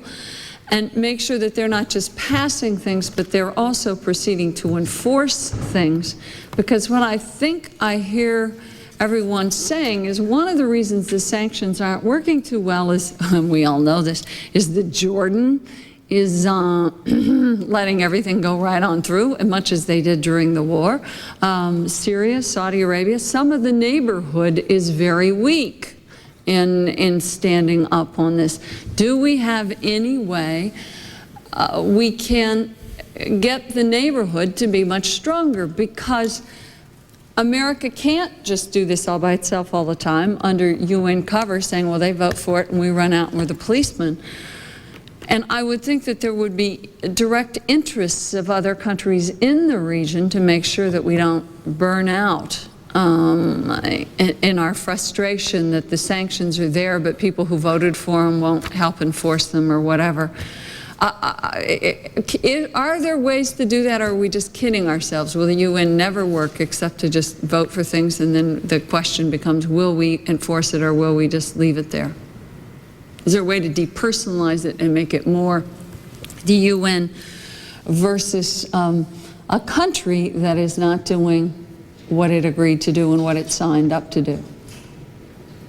Perhaps if I can speak up for some of our the allies and some of the other countries in the region, I think that they have made quite a bit of effort to enforce the sanctions, including Jordan for that matter. Enforcing the sanctions is no easy task. After all, we know from our own experience the border between the United States and Mexico, despite our greatest efforts, still sees a fair amount of contraband, including deadly drugs, flowing across it. So it's hard to seal these borders, and in spite of considerable efforts by some of the governments. I think, for instance, of the Turkish government, which is, in particular, which has put a lot of effort into its small border region, and yet finds a lot of smuggling going on. So the problem is not only lack of cooperation from other governments, it's the inherent difficulty of enforcing sanctions make them, we have to recognize, make them a problematic tool in many circumstances. That said, we also have to say that if there is a problem that the world has got with Saddam Hussein, that it's not immediately obvious to his neighbors why they should be the ones who have to bear the full financial burden of this effort to stop him. And in particular, to the extent to which Saddam Hussein's a problem because he threatens the world's oil supplies, then it would seem that the world's oil consumers should bear part of the burden. All of that said, I fully endorse your sentiment that we should find some mechanisms to get the United Nations more actively involved in this process and not rely and entirely upon or so heavily upon the United States' forces. You're up against, well, you're onto something, but you're up against two things. One, the way the Iraqi leader personalized everything himself. Not a sparrow falls in Iraq in peace or war that hasn't been overseen by the president of Iraq. He is the greatest farmer, thinker, warrior, etc. He's everything. And this cult of personality exceeds anything that we saw in Moscow or elsewhere in the world over the years. And you're up against the fact that the United Nations is, that the United States is not only impatient, but did play this massively dominant role in organizing the war and in organizing the international diplomacy at the Security Council. Now we're seeing we can't get some things just because we are the only remaining superpower, and it certainly is a time to look very hard at one specific, the war crimes trial. I mean, we're not going to keep bringing Noriegas, I assume, to the United States. There's got to be something created that will be supportable internationally, and the threat of that, I mean, it's been mentioned in regard to Yugoslavia. Wouldn't it be useful to have it out there as a threat today, that you will be hauled before and be indicted by such and such a UN mechanism? That, I think you're right, we should be pushing, and that's just one specific area we could push. I would like to underscore what Mr. Murphy just said, particularly in regards to war crimes, because I think two things have been missing in a U.S. policy since the war ended. One has been principle, and the other has been a coherent plan, leadership.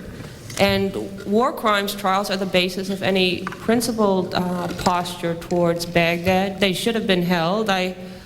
Or not in the sense you have to go and get him, but you have to indict him. You have to, not just him, but those around Saddam, to publicize the atrocities.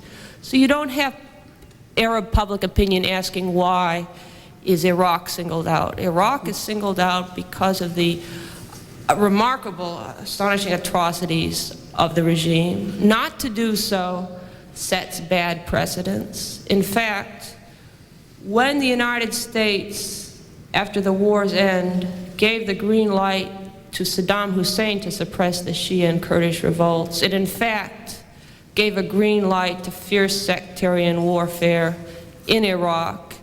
And a Yugoslav friend of mine says that Croats and Slovenes believe that Milosevic took his cue from the way the U.S. dealt with Saddam Hussein. So principle is one necessary element. Leadership is another. The regional alliance is beginning to become shaky because the countries there wonder, is Washington serious? Countries like Turkey. If Saddam Hussein doesn't go, they will have to live with him for the next 2 decades. Now, if they believe that Washington is not serious about getting rid of that regime, then they start to look to measures to accommodate Saddam Hussein. And that's what you have going on with Turkey pursuing a 2-track policy, going along on the one hand with poised hammer, but on the other hand, reopening its embassy in Baghdad, saying that it will invite a delegation from the Iraqi National Assembly. You have the erosion of Iraq's isolation in the absence of any clear American policy aimed at what really must be the goal, removing that regime. Well, I guess my frustration is if we had this hearing a year ago in this room and people had predicted that today Gorbachev would be gone and Saddam Hussein would still be in power, Americans would never have believed it. And again, I think it's because of how we perceive different world leaders, and we're rarely right when we start perceiving different world leaders. But what I think I hear coming out of this, and I think it's very interesting, Mr. Murphy said something that I thought was important, and I want to make sure I get it right. I am troubled by pursuing the Kurd policy in a way when you look at Yugoslavia, when you look at the potential of the world continuing to break apart in this new world order, or disorder, whatever it is.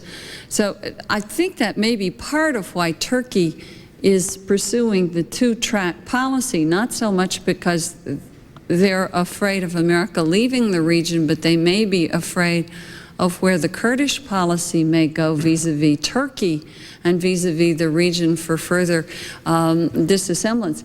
The fear is that sometime in order to get at Saddam Hussein, we may adopt a policy that then unleashes other forces we hadn't thought about in other parts.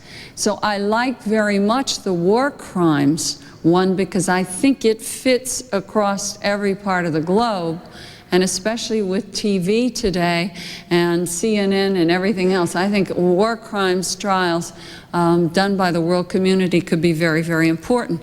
And that's not a policy that gets us into a lot of trouble. Now, I may or may not have construed that right, and I'd be interested in your analysis of that, but I just wanted to go back too for one follow-up on my prior question, and that is, what is the biggest problem of enforcing sanctions?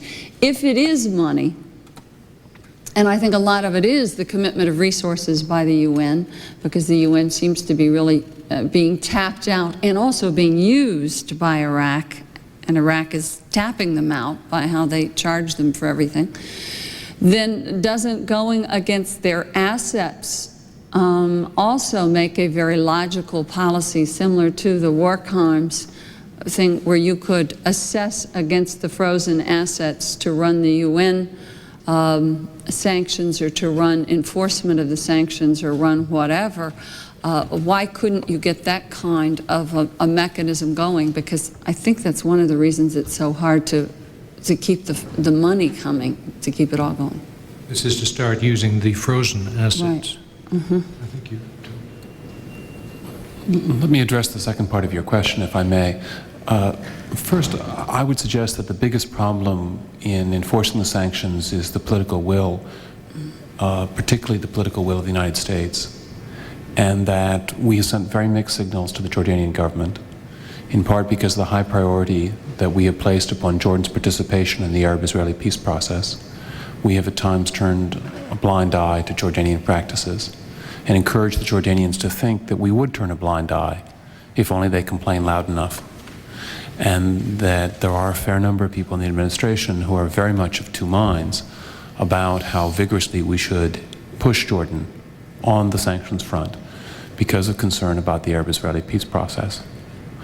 That seems to me the overwhelming factor in explaining Jordan's behavior on sanctions enforcement. The mixed signals they're getting from the United States, combined with their own mixed impulses, which is, on the one hand, to cooperate with the UN, but on the other hand, a considerable amount of sympathy with the Iraqi situation. And while there are many advantages to seizing the UN assets, the Iraqi assets, let me just note that one disadvantage, which I'm sure that you come up against often, is that if we seize the Iraqi assets to use for these purposes, the Iraqi assets will not be available to repay Iraq's debts. And that means, for instance, the $2 billion the Iraqis owe the U.S. taxpayers. So that, for instance, our budget deficit will go up by $2 billion if we take the Iraqi assets and use them to finance the UN operations, rather than using them to repay the money that Iraq owes its debtors. And I think that... Which was supposed to go for agricultural loans and not for the not for weapons. Military loans, but the Attorney General doesn't want us to look into it. I mean, you know, this is sick. Precisely, but we do have a problem here, which is if we seize the Iraqi assets, in some ways what we're doing is taking money out of our left pocket, namely the debts that we are owed by Saddam Hussein, and we are taking that money out of the left pocket and putting it in our right pocket to go then fund these relief operations, which is why personally I would rather compel Saddam to start exporting oil, because if we compel him to start exporting oil, that's new money. That's new, fresh money that he's bringing to the table. And I think one of the reasons he doesn't want to agree to the UN conditions for exporting oil is he doesn't like the fact that the UN will take much of that money, 40% of that money, and use it to pay for the UN operations, to pay reparations, to pay the money that, for instance, the Iraqis owe thousands and thousands of Indian and Bangladeshi workers who are, in many cases, had to leave Iraq without any pay for their last year of work. And I'd like to see those people get their money back. So for that reason, I would like us to compel Saddam to start exporting oil. He's dragging his feet on this. I think we should put his feet to the fire about it. To do that, you mean just us run the Ramallah oil field, for example, and sell the oil? Is that what you're saying? Precisely. Force them to sell it means we actually go, we meaning the West or somebody else, would just go in there and drill it. Yeah. Or take encourage slant drilling. Or cooperate with the Iraqi National Congress, for instance, in allowing production from the fields in the north. Iraq's oil is really split between two areas, one of which literally overlaps with the Kuwaiti border, and the other which is right on the edge of the area that the Kurds control. So we've got two lovely options there if we want to force the Iraqis to start exporting oil. The other is the suggestion that Richard Murphy made, which is you just borrow against those assets. Well, that's something the National Congress suggested itself, presumably a loan to them against their future government. Right. Ron Dillons. Thank you very much. Thank you very much, Mr. Chairman. And I join you in welcoming the three witnesses this afternoon. 2 years ago, a discussion started, a debate ensued, and action finally culminated. Action was finally taken by the Congress of the United States around this important question. How do you deal with Iraq? Whether that you use military options or non-military options, and a great debate ensued. The three of you are here today in a hearing entitled Hearing on Non-Military Options for Dealing with Iraq. We now have deployed troops ostensibly for the purpose of tasking and training again in that region. So the issue of military options as opposed to non-military options are now a debate that is beginning to rekindle. I tried to listen carefully to all three of the witnesses, Mr. Chairman. One alluded to non-military and military options. The other alluded to non-military options and then said, I'm not sure that military options are workable or positive, and the third witness didn't allude to non-military options at all. So I would like to now raise this broad question and put it succinctly and squarely before all three of you. Is your presence here today a statement that non-military options are preferable, that you reject military options, or that you've got some other configuration? Because tomorrow we're going to be looking at military options. And clearly at some point the debate is going to be rekindled around whether or not we ought to go down the road toward military options again, or whether we ought to continue to pursue non-military options. And I would appreciate it if all three of you would address that broad question. Yeah, I think, I can understand that for the sake of the convenience of the committee, somehow some division had to be made in subject matter between military and non-military, but in reality, you know, politics is integrated. War is the continuation of politics by their means, Clausewitz. And what Saddam is in fact doing when he declares, you know, the mother of all battles is not over, is in fact pure Clausewitz. It isn't over. And I guess what I have suggested is that any military action has to be part of a much broader policy. It need not even be the central feature of it, or at least not sort of military action by U.S. troops. However, what I have sought to emphasize is a very basic military component here, and that is, you know, the need to protect or fortify the North against Iraqi assault, and to think through what General Scowcroft meant in practice when he told the leader of the Kurdish Democratic Party, "We won't let you down." But I'm sorry, I heard what you said, but I'm still wondering whether you've addressed my question. Are you suggesting that, or maybe I'm stating it too simplistically, but are you suggesting that under certain circumstances, military option is preferable, or are you here today as witnesses on this panel suggesting that non-military options are preferable even at this moment in dealing with Iraq? My own position is that any policy would have to have sort of several components, one economic, another political, and a third military. The military is part of this policy even as we speak. An Allied Air Force is keeping Iraq's aircraft south of the 36th parallel. So there is a military component towards American policy in Iraq. I appreciate the clarification. Mr. Murphy. I would prefer and recommend non-military at this point and for several months ahead until at least we see whether the UN cannot deliver the goods. I believe progress is being made in these inspections, that it is, and that they are deeply irritating to the Iraqis, and what the UN is trying to do is find a way to carry out the intent of the resolutions, succeed in that mission. The returns aren't in as to whether they will be able to succeed. We have shown what we can do militarily. This hasn't been forgotten. The superpower thrashed that third world state called Iraq.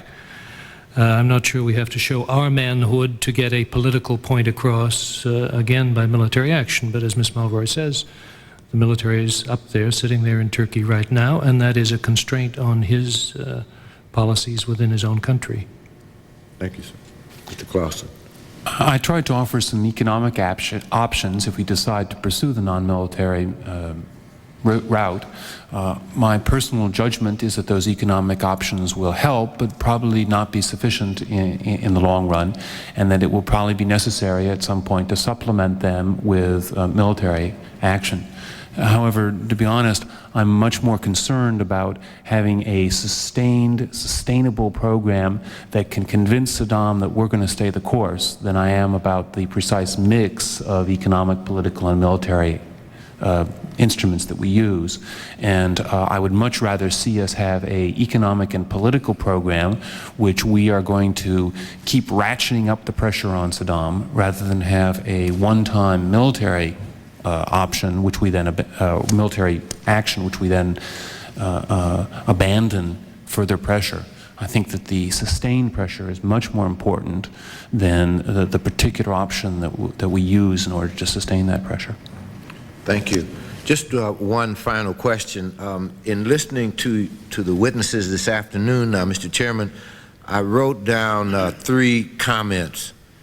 U.S. goals vis-a-vis Iraq.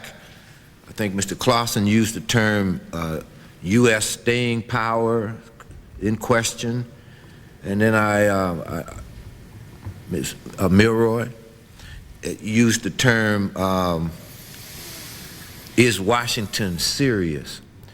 All 3 of those comments communicate, at least to this person, a high degree of unilateralism with respect to our role vis-a-vis Iraq.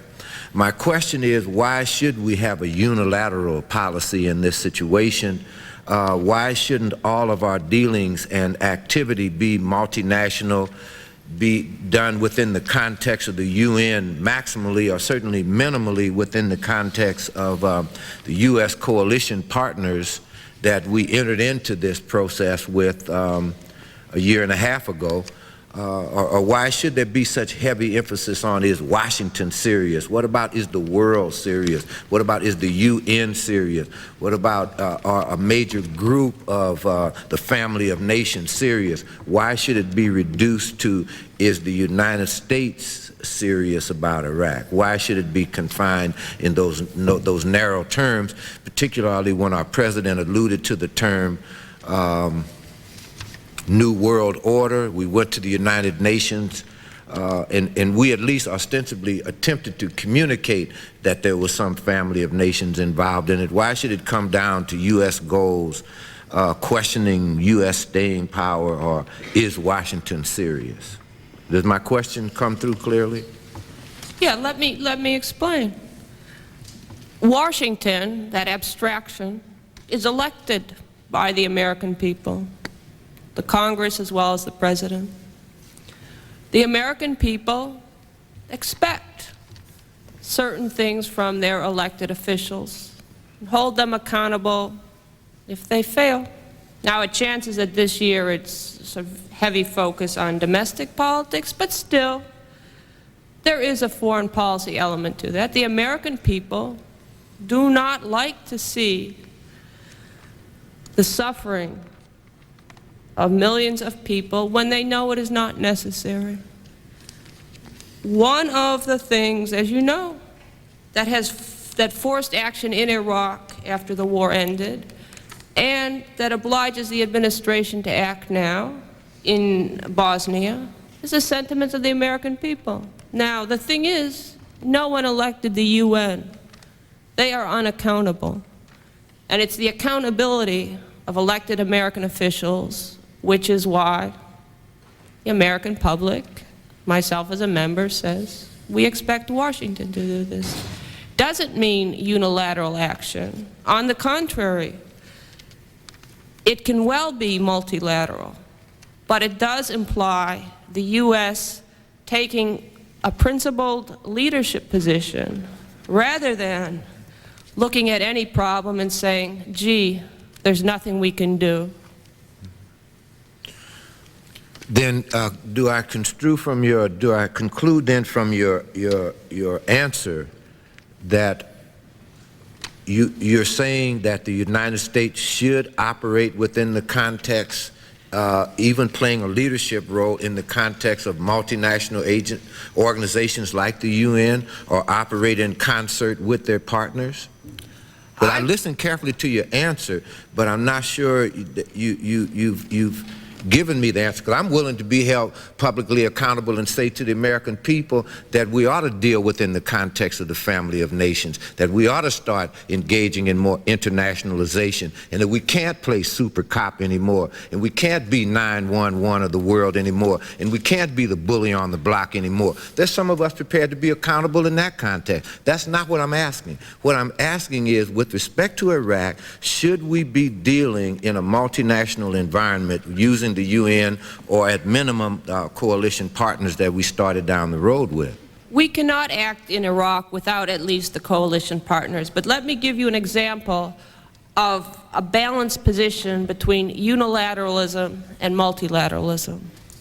Since Operation Poised Hammer began and started to continue, the Turkish government has asked the United States, what do you expect to happen in northern Iraq aside from extending Poised Hammer every 6 months? It's renewed biannually.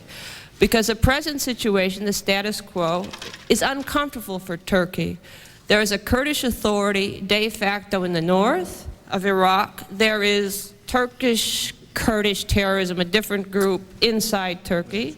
And Turkey does not feel comfortable with that Kurdish authority. But at the same time, there is a recognition that if Saddam returns to northern Iraq, you'll have the same problems that you had a year ago with 1 million refugees on the border, Turkey condemned by Europe for the way it deals with it.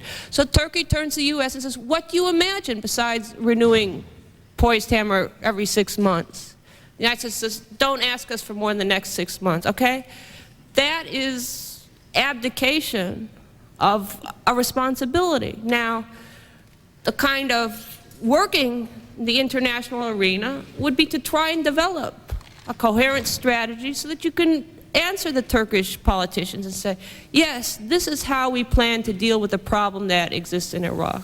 And it's not just sort of extending Poised Hammer every 6 months and all the problems that exist. So that's what I mean by the need for the United States to play the leadership role commensurate with its resources. But that doesn't mean sort of being 911 to the world. Thank you. I appreciate your answer. I think we took really, Congressman, we took the lead in the UN context in building a coalition. I think it's not fair to say that we played super cop. We did play the strong lead, no question. But the administration was very anxious from the beginning to get the coalition as large as possible, and it put some extraordinary partners together in the course of the fall of 1990. And, you know, I guess one of the unpleasant results of being so powerful is people outside the States expect you to use it. So they, some commentators I read in Europe today are saying, look, we overdosed last year on Iraq. We've had it. It's yours. You will think about some European problems now, but you can handle it. So it's not just our arrogance or our, at work here. Not that we aren't, but people do expect a lot from us because we are so much more powerful than they are. Thank you, sir. I would just add to what my colleagues have said, that the family of nations can arrive at a decision only if each member of that family speaks vigorously its mind and argues vigorously for the policies that it prefers. And if I've directed my comments at the United States government, it is to urge that government to take a position within the family of nations for the positions that it should advocate. And I would certainly agree that to the extent possible we should coordinate all of our actions with our allies, and that wherever possible, and I think that in this case that means almost always, we can act within the framework of the United Nations. Thank you, sir. Mr. Chairman, thank you for your generosity, and I thank each of you for your answer to both questions I raised. Norm? Norm Sisisky. Thank you, Mr. Chairman. We talked about sanctions. Obviously, the sanctions that we're doing, some say they're good, some say they're bad, but nothing's really happening. I agree with you. They can get things across the border. Smuggling is a way of life out there. To get, and gold, to block that, you can always smuggle gold, and the other sanctions you talked about seem not to be working. But there is one thing, and particularly you, Mr. Clausen, that mentioned, and the Chairman just mentioned it just a few minutes ago, that makes more sense to me than anything else. In business, if you lose business because there's a recession or a depression, or you've cut back on your people, that's one thing. But when you see somebody else getting your business, that's another thing. And the drilling for oil in the South, if you want to tweak anybody's nose or get somebody's attention, it seems to me that that would be the proper way to get the attention. Plus, in the North, you can do the same thing. Now, obviously, that's going to imply and reply to you that that's going to be military and sanctions, because obviously somebody is going to have to protect that, because I don't think that would be met with much favor. But it just seems to me that that idea is so stimulating to get somebody's attention. You take $10 billion a year just in one oil field. I mean, you're really taking something. I mean, this is no small feat, and I'm sure the United Nations can do a lot with that $10 billion, particularly in countries like Somalia and former Lithuania, just providing food alone. We could find some good purposes to use for, and it just seems to me that's the thing that we should explore. But the risk is that it will take military action to protect it. It may or may not. I don't know if they would do it. But let me just ask something else, because I should know, but I don't know. We have grounded all of their commercial aircraft. Am I correct in that? Are they still flying to any countries from a sanction standpoint? They're not flying to any countries, no. They're not flying. How about the embassies, the Iraqi embassies around the world? Have we closed most of the countries? No, we have allowed the Iraqis to continue to operate embassies. And they still operate in the United States? No, not in the United States, but when I say we, I mean the United Nations system has allowed the Iraqis, for instance, to have... Because that seems to be one sanction that would, I don't know if it do good, but it would be a face-losing type of thing, and particularly expulsion from the United Nations. temporary expulsion seems to be something that, I mean, we give their ambassador television time every time there's a crisis. He's on television talking about the crisis, so we're giving him television time, and obviously that builds up Iraq. But somebody also made a statement that that there is progress in the inspections. Now, maybe I'm missing something, but when you keep people out of the agriculture building time enough to get things out of, and they say, well, it's a holiday, you can't inspect. I don't know how much progress. Now, maybe there's some intelligence that they're catching these Scud missiles. I don't know, but I don't think I've read anywhere where they're finding them. Maybe you could, whoever said it, could elaborate on the progress there. Just on the progress issue, Congressman, I think the fact is they have done a great deal of uncovering of missile sites and equipment. I'm talking back over the period since the inspection teams went in there. The Agriculture Ministry in the last few days, no, that certainly hasn't been progress. But what I submit is the returns aren't in that the UN will be unable to continue making progress. Well, you're right, because we discovered the missile sites. The problem is that they were mobile missiles, and they moved them around. That's the only reason I bring it up. Another thing, someone also made a statement that their arms were rebuilt 70 to 80%. I don't know who made that. Are you sure of that figure? Does that include air power or aircraft also, or are you just talking about numbers of people? To be precise, I meant to say their conventional military production capacity has been restored something like 70, 80%. Furthermore, it's my impression that they have reconstructed the ability to build fixed Scud launchers and sort of move the site from where it was. So I'm not sure, what it means for the UN to destroy their Scud launchers if in fact they're capable of building more Scud launchers. Thank you, Mr. Chairman. Just, if I might, please. Sure. Point, Mr. Chairman, that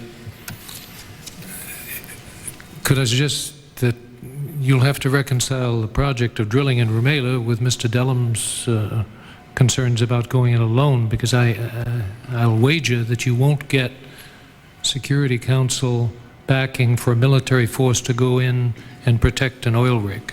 I hope I'm wrong, but I doubt it. I think you're probably right, particularly from the neighboring nations there that would probably resent it, but it still seems like a good idea, even if it's unilateral to me.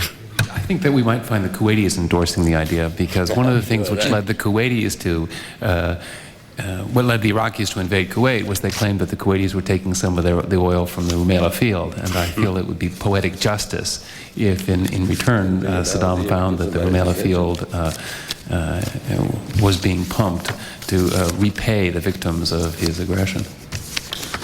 Charlie Bennett? You could sell it on the basis that you're going to provide it for food. Great attention to things you said. It seems to me that the drift of what we've talked about here in the last few minutes has to do with what we can do, what the UN can do with our prodding perhaps, to make it difficult for Iraq to thumb its nose at the people that conquered them. Several things run through my mind, several have been discussed. One has to do with the Kurdish border, where there is oil. Why don't we consider as one arm of an effort, perhaps done with other arms that I'll mention later, why don't we consider arming and feeding and taking care of the Kurdish people and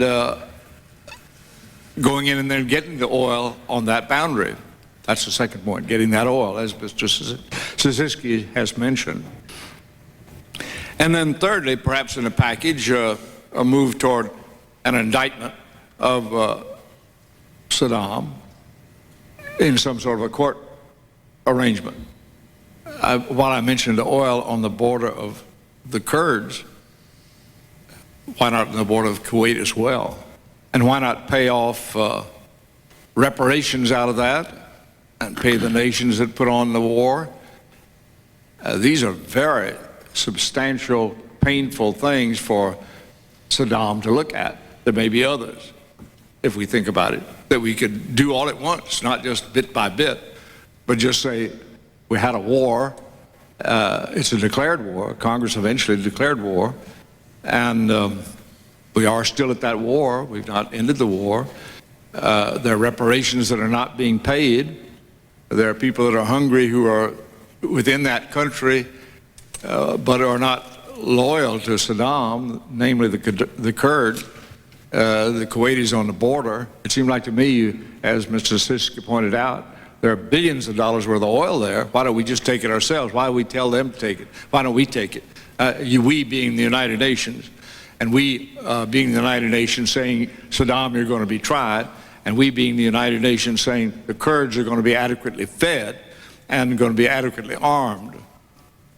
Now, why isn't this a procedure that could work? Sir, before mentioning some of the problems with the procedure, let me say that I wholeheartedly endorse it, and in part because my concern about the many people who are owed reparations for the Kuwaiti damages, and my particular concern has always been those poor Indians and Sri Lankans and Bangladeshis who had to leave without getting repaid. And I think it is quite scandalous that here we are 2 years on and they still haven't received a penny from the Iraqis. I also think that one great merit of your proposal is that we will say to Saddam that issues which once appeared closed, we're going to reopen, and we're going to step up the pressure on you so that if you don't cooperate with us, life is going to get more difficult for you month by month. And that's, I think, would send a powerful lesson to his elite that this crisis is not fading, that in fact it's going to get more acute, and that therefore they can't just wait us out. On the other hand, as Mr. Murphy suggested earlier, we are not likely to get anywhere near like the consensus in the United Nations for these kind of measures that we got for some of the earlier steps. It's going to be more difficult to construct a consensus the more we propose vigorous measures. Frankly, I would suggest that we begin by saying that we want to pump that oil to pay the reparations that has already been mandated from the Iraqis and to pay for relief efforts, because I think that there is broad international support that Saddam should pay those reparations and those relief efforts should not be such a heavy burden on the United Nations system, which has got so many other financial pressures on it. What would the UN worry about? What in what I said would disturb the UN? It looks like it's all beneficial to the UN. Why would they have any cold feet about it? I think that some countries are already concerned that we are infringing upon the sovereignty of the Iraqis more than we should. And well, we're still at war with them. How could you, when you're at war with some country, you are infringing upon their sovereignty? It is indeed. That's the object of war. It is indeed an infringement on their sovereignty. I think just a question of what forms of infringement on sovereignty are acceptable to our UN partners or not. So, well, I think if we made a statement that we wanted to do all these things and put as many of them as we could at one time instead of just drifting into it, I think we'd probably have a turnaround at that point. At the moment, Saddam can say he won the war, and just people don't understand how he won it. But anyway, he won it, and he's getting by with it. He ought to pay a lot of penalty. He ought to pay the penalty of knowing that he's going to be captured like Noriega, and he's going to be tried, and he's going to be executed. And he ought to know that the Kurds are going to be well armed, and they're going to take out oil, and they're going to pay reparations. And on the borderline of Kuwait, the same thing is going to take place. In other words, we're not offering enough pain to the other side, and we ought to be taking this leadership. We ought not to be drifting along with it. I was not enthusiastic about going into the war to begin with, which is one other point I want to make, is that early on in this conversation, there was something said about being surprised that Saddam did what he did, went ahead in Kuwait. Well, after watching that video and after reading the transcript, I don't know how anybody be surprised. I mean, our diplomatic people told him that he didn't have to worry about it. So how can you be surprised? Now, maybe you didn't know that at the time, and maybe that's you're looking back in the history of what you didn't know at that time. But now we do know. Now, we do know that we told we told Saddam that he didn't have to worry about the Kuwaiti border. And why would he think that we were going to fight him about it, having just told him he wouldn't? I don't really want to thresh that out because that's yesterday's problem. That doesn't solve anything for today. But for today, I'm just irritated about the fact that we seem to be just drifting into ineptitude, inability to make diplomatic decisions. And we have a lot of alternatives out there that are pretty good ones, it seems to me. As Mr. Siski pointed out, to getting billions of dollars worth of oil, which we get out of the ground, not somebody else gives it out of the ground to us, but we get it out with armed Kurds sitting there protecting it and armed Kuwaitis sitting there protecting it. That sounds like a pretty good idea to me. I think if I was Saddam, I'd kind of worry about something like that. Any reason why this philosophy is not a good philosophy? Well, if I may, I believe that if there were war crimes, an indictment of Saddam Hussein on war crimes, the whole atmosphere internationally and at the UN would change, and that things that do not seem possible to get a coalition consensus on now would become possible. That is why I think an indictment on war crimes is so important. Also, I think your point about arming the Kurdish people, but not only the Kurdish people and not within a Kurdish framework, because Turkey will get very nervous about that. However, there are 1,000 Iraqi Arab officers in exile, mostly in Saudi camps, who either participated in the uprisings or POWs who refused to return. 15,000 soldiers. You have the nucleus there of an Iraqi liberation army which can be brought quickly to the north and merge with the Kurdish militias, and that, I believe, should be armed. I wrote an article to this effect, and General Haig called me up afterwards to say it was an example of very clear thinking. And I cite him because he's a man of such experience. And I think it's very important to make sure that Saddam pulls no tricks on us now, that we are half-hearted and he is decisive and we lose what we have. But I think you're absolutely right to say that once sort of Washington starts to think in a problem-solving mode, there are many options for the United States. I don't think the votes are there, Congressman. I think you're the closest in a proposition like that to getting a Chinese veto in the Security Council than we've ever been. Now, it hasn't happened yet, but I think you're getting into an area where you just might see that veto. Well, I'm worried about the alternative. In other words, we always have to worry in politics about what the alternative is. It seems to me an aggressive position, like I've suggested, which could be even souped up with other things that could be thought of, that I haven't thought of. It seems to me that is preferable to the drift which runs down the United States, runs down the United Nations, makes the whole Desert Storm look like a disaster rather than a success.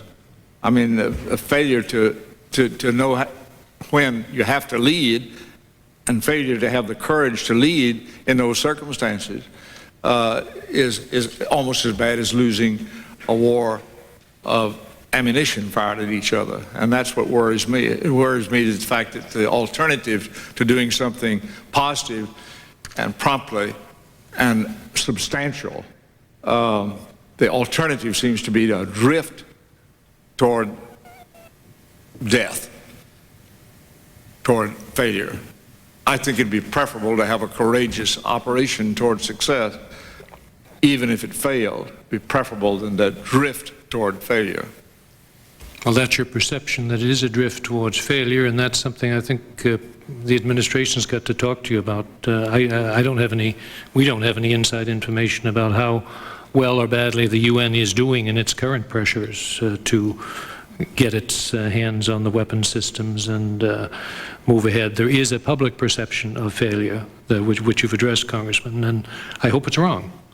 But I think maybe that's something the administration should address. Richard, how can you say this? I mean, you've heard it several times today. I mean, I think it's self-evident that he's eroding the authority of the UN, that he's cheating and retreating, as Marlon Fitzwater says, with enormous skill and with a great deal of success.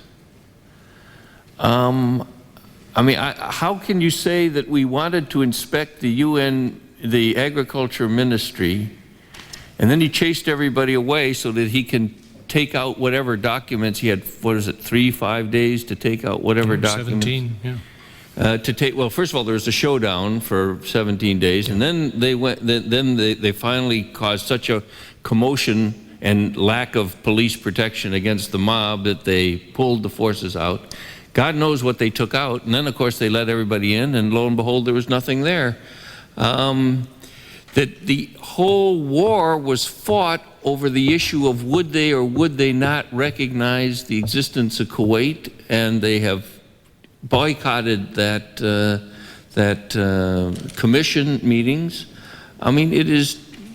I mean, it seems to me to be self-evidently true that he has had an enormous success here, and I'm puzzled by why you say, you know, we have to find out whether the UN thinks that we're succeeding or not. It seems to me that he's succeeding in ways that he's alive. He's alive. More than alive. I don't call that more than alive, Richard. More than alive. He could be doing a heck of a lot better than he's doing.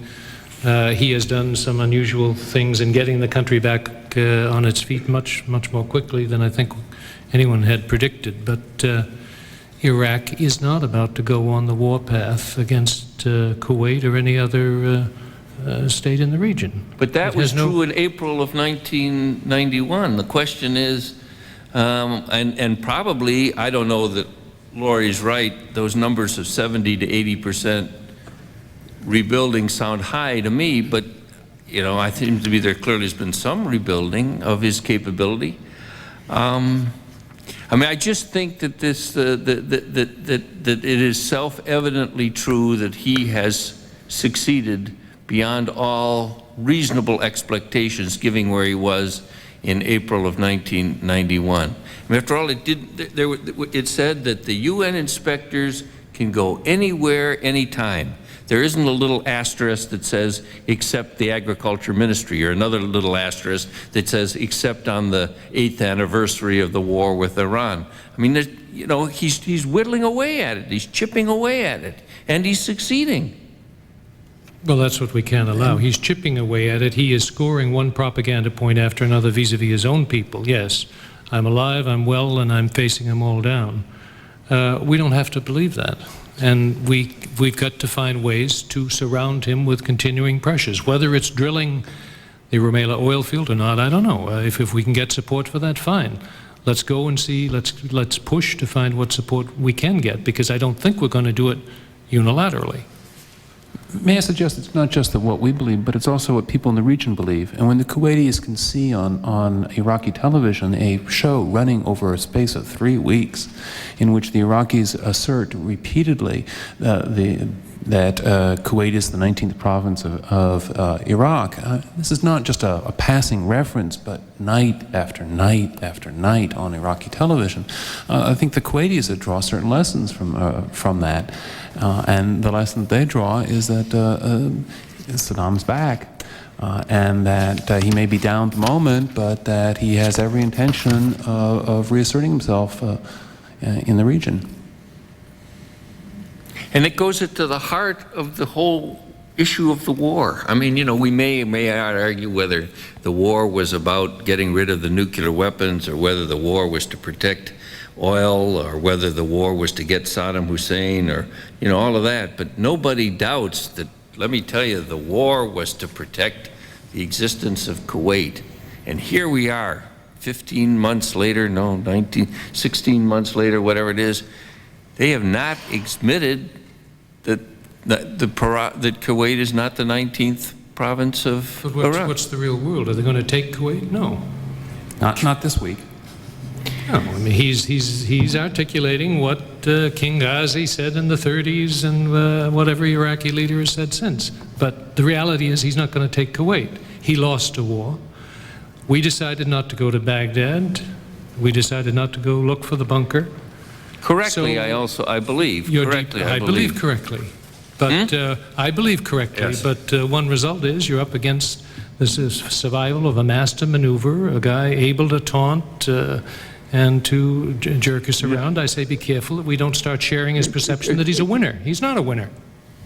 Well, go ahead. To venture a different perspective, and only with hesitation do I speculate on what goes on in Saddam's head, but it's my impression that his view of events over the past decade, essentially since he took power in Iraq, is he tried once attacking Iran, as I suggested, as Saddam apparently confessed once, to control the oil of the Persian Gulf. He failed, it went astray.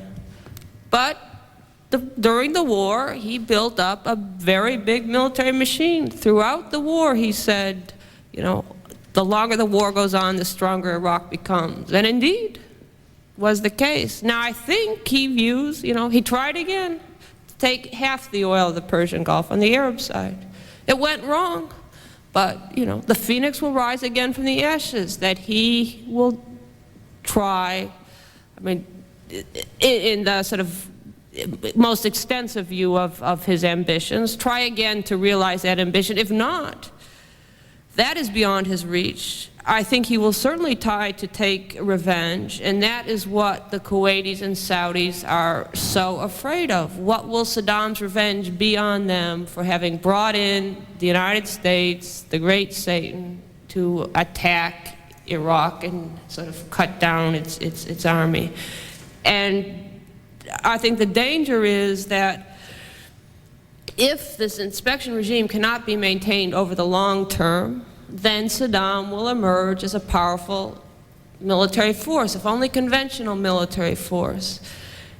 And he can defeat Kuwait and Saudi Arabia, these little states, with his conventional military force alone. I think it's unrealistic to expect that the United States, with many concerns internationally, the UN, is going to remain forever fixed on Iraq. The same arguments that were made why economic sanctions would operate too slowly to keep the coalition together, I think can be made in this context too. It is inevitable that there will be problems elsewhere in the world which divert attention from Iraq, nor can it reasonably be expected for Washington, the international community, to remain so focused on Iraq, so much of their energy and attention diverted to it, to maintain an international arms limitation regime in the face of a government resolvedly and determinedly aiming at undermining that regime. You need a more cooperative government in Baghdad in order for this regime to work.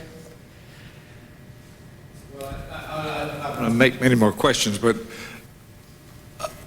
left unsaid at the end of your answers to my question was, why is it such a big deal if China did veto it? After all, our country went to war. We declared war. Congress declared war like the Constitution said. The chairman and I and others saw to it we had that kind of a vote.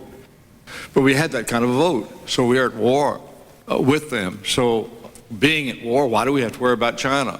If we can threaten them, if we can threaten Saddam with being tried and be brought back to this country like Norway and tried, and we threaten the billions and billions of oil which they now possess and are not turning into reparations, and we can threaten them with regard to arming the Kurds. And I realize the asterisk you put on that, you have to be very careful how you do that because of the fact you don't want to disturb or imperil our allies, the Turks. But if you could do all those things, why do we have to worry about a veto of China?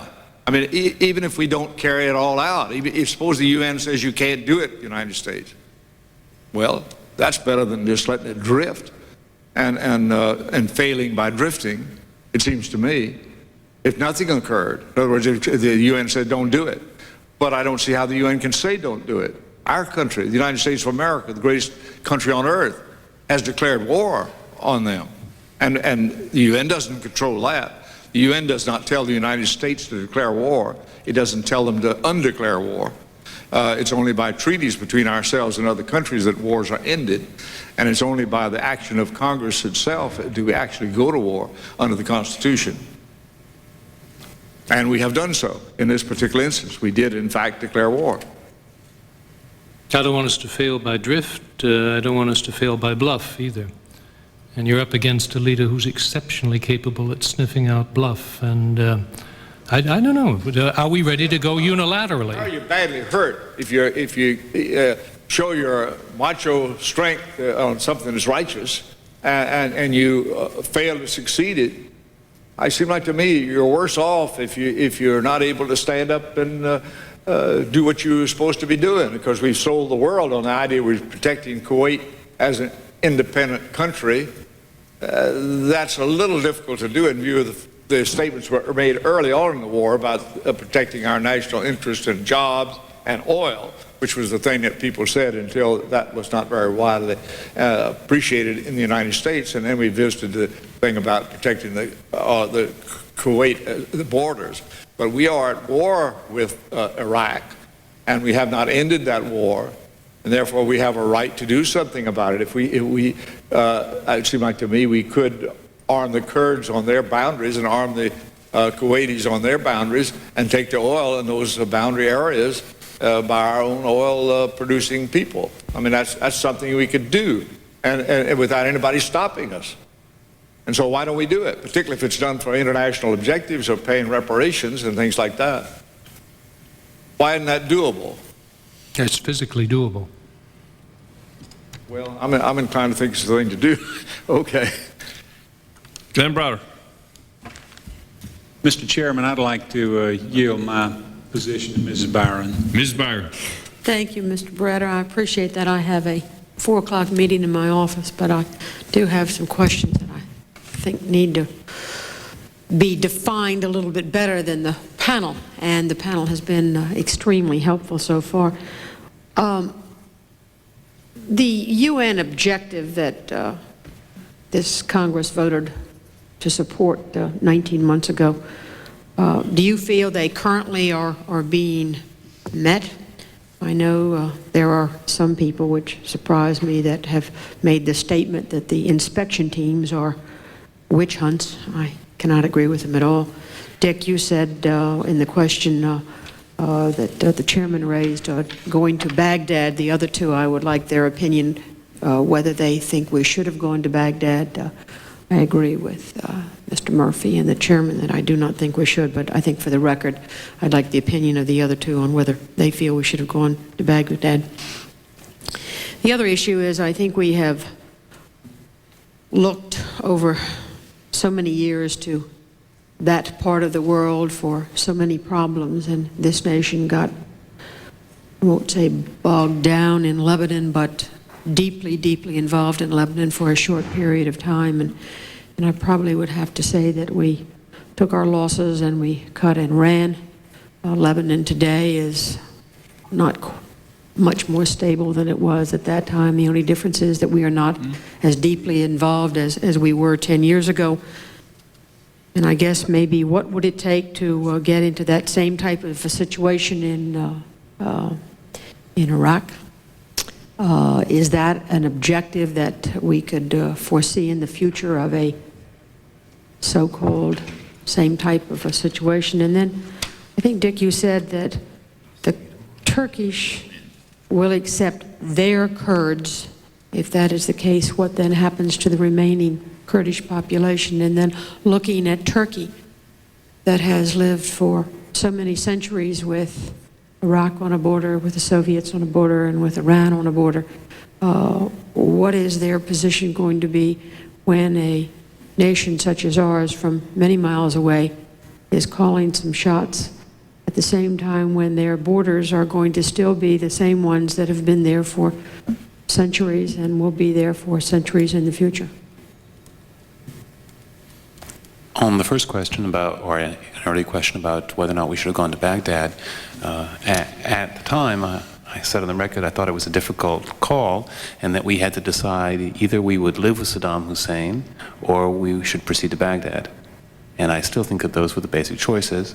And the choice that was made by the Bush administration was to try to get, well, especially after April 1991, we said that we wanted to get rid of Saddam. Frankly, it was too late to have made that, to taken that position, we should either have gone on to Baghdad if we want to get rid of Saddam, or decide to live with him, and live with him on a sustained basis, contain him within his own borders and his own authoritarian regime, and keep him contained over the long term. The policy we opted for seems to me combines the worst of both worlds, which is that we say we want to get rid of Saddam, yet on the other hand, we did not use the force that was available at the time to accomplish that means. And I think that a lot of the quandary we find ourselves in now is because when we had the opportunity to get rid of Saddam in March 1991, we said that that's not our aim. And yet, once it no longer became possible for us to exercise force to accomplish that aim, we then suddenly, in April 1991, proclaimed that indeed we had changed our mind and our aim was to get rid of Saddam.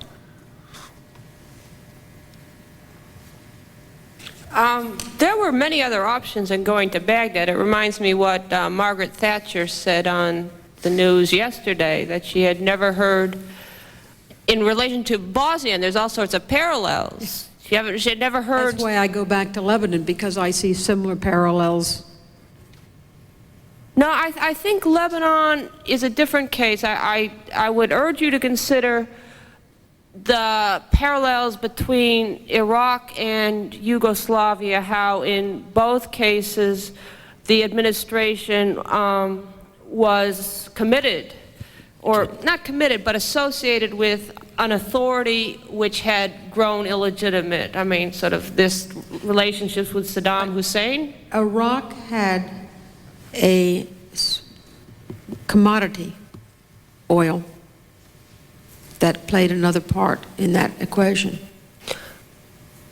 I beg to urge on you to see the similarity. See, because Milosevic had good ties with Secretary Eagleberger, and sort of there was this inclination to support the existing authority in Yugoslavia, although now this existing authority looks like a latter-day Saddam Hussein. So I think it was the administration's orientation to accommodate these authorities, even though their legitimacy had, with the collapse of authoritarianism in the Soviet Union, become very questionable, and then to give sanction to the use of that authority in the name of a country's territorial integrity, even though one might question whether that country could or should be kept together. In any event, I'll suggest also that rather than operate in a problem-solving mode, as Mrs. Thatcher urged the U.S. to do regarding Bosnia yesterday, there's a tendency to avoid that by saying, we won't do the most extreme version of problem-solving, i.e. send ground troops to Bosnia, send ground troops to Baghdad. The issue was not simply going to Baghdad. There were many options that existed for the United States at the end of the war. One was simply to make Saddam Hussein surrender a term of the cessation of hostilities negotiated at Safwan. The second was to make a feint towards Baghdad, without announcing you're going to Baghdad and without even going there, to make a move as if you were about to do so and see what happened, whether that would precipitate a revolt in Baghdad itself. Instead, General Schwarzkopf said, we're not going to Baghdad, which was some help to Saddam Hussein. A third option was to ban all Iraqi military aircraft from flying. Instead, General Schwarzkopf explicitly allowed helicopters to fly almost without condition. A fourth option was to support in some way or another the Iraqi uprising that the president had called upon the population to make. One could have done that minimally by shooting down a few helicopters, which would have had a chilling effect on the rest of the helicopters. One could have done that by bigger engagement. But there were many, many options to explore the possibility of getting rid of Saddam Hussein without actually committing yourself to it, that were in fact pursued at the time, and they're not all going to Baghdad. I then assume that your answer is we should not have gone to Baghdad. My answer is we should have done more to get rid of Saddam Hussein. I believe the reason why that was not done was because of reporting by U.S. intelligence agencies that there would be a coup. The idea we don't have to do no more because the generals will take care of Saddam himself. Dick, do you want to Well, there were two other reasons. One was the reported reluctance of our coalition partners, particularly in the region, to see us go to Baghdad, and the occupation by a Western power of a major Arab capital. And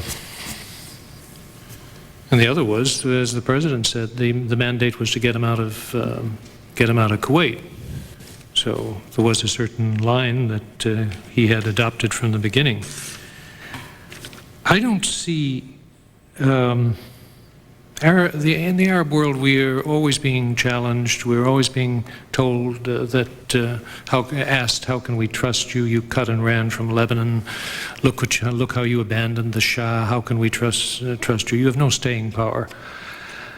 We've got remarkable staying power, and maybe it's crass to talk about oil, but we've got remarkable staying power in the Gulf. And as long as oil remains as important to us and the world economy as it has been for the past several decades, we're not going to cut and run. There was a very calmly stated policy in the 80s that we did not want to see any single power dominate the Gulf. I thought it was a very sensible and non-provocative policy. I hadn't heard it in the last few years, but I think that's still the basic policy. We don't want to see any one power dominate, and that applied to Iran, that applied obviously to Iraq. And we're going to stay around to see that that doesn't happen. So but I am apprehensive about getting too deeply into the Iraqi situation. You've touched on too deeply into the internal politics. You touched on the question of the Kurds and the Turks. Actually, I think the Turks had started changing, if you will, making an easier policy vis-a-vis the Kurds in Turkey before Desert Storm. This has evolved over the years. And the Kurds in northern Iraq certainly deserve support. I mean, by anything we stand for, the fact that they did manage an election and have legitimacy within their own people, therefore. And of course, in no small part, those elections were designed to impress the outside world that they could be relied upon as a democratic alternative, as part of the opposition. There isn't an easy answer, though, about how to handle the Kurdish situation. If I understand correctly, they are still themselves debating the issue of independence, preferring to, on the whole, to stay within a united Iraq now, with much better conditions than they've had in under previous regimes. Actually, in his early days, Saddam was a little more generous with them than his predecessors had been in terms of local rights. But they want something more, and I think that should be achievable, and without really torquing the Turks around, if it stays committed to the Iraqi national state, but with more rights, autonomy, self-determination, self-government. Which in the real world is probably not achievable. Doesn't hurt to talk about it and aim at it, yeah. Thank you, Mr. Chairman. Thank you, Mr. Browder. Mr. Chairman, I have two questions for Ms. Milroy.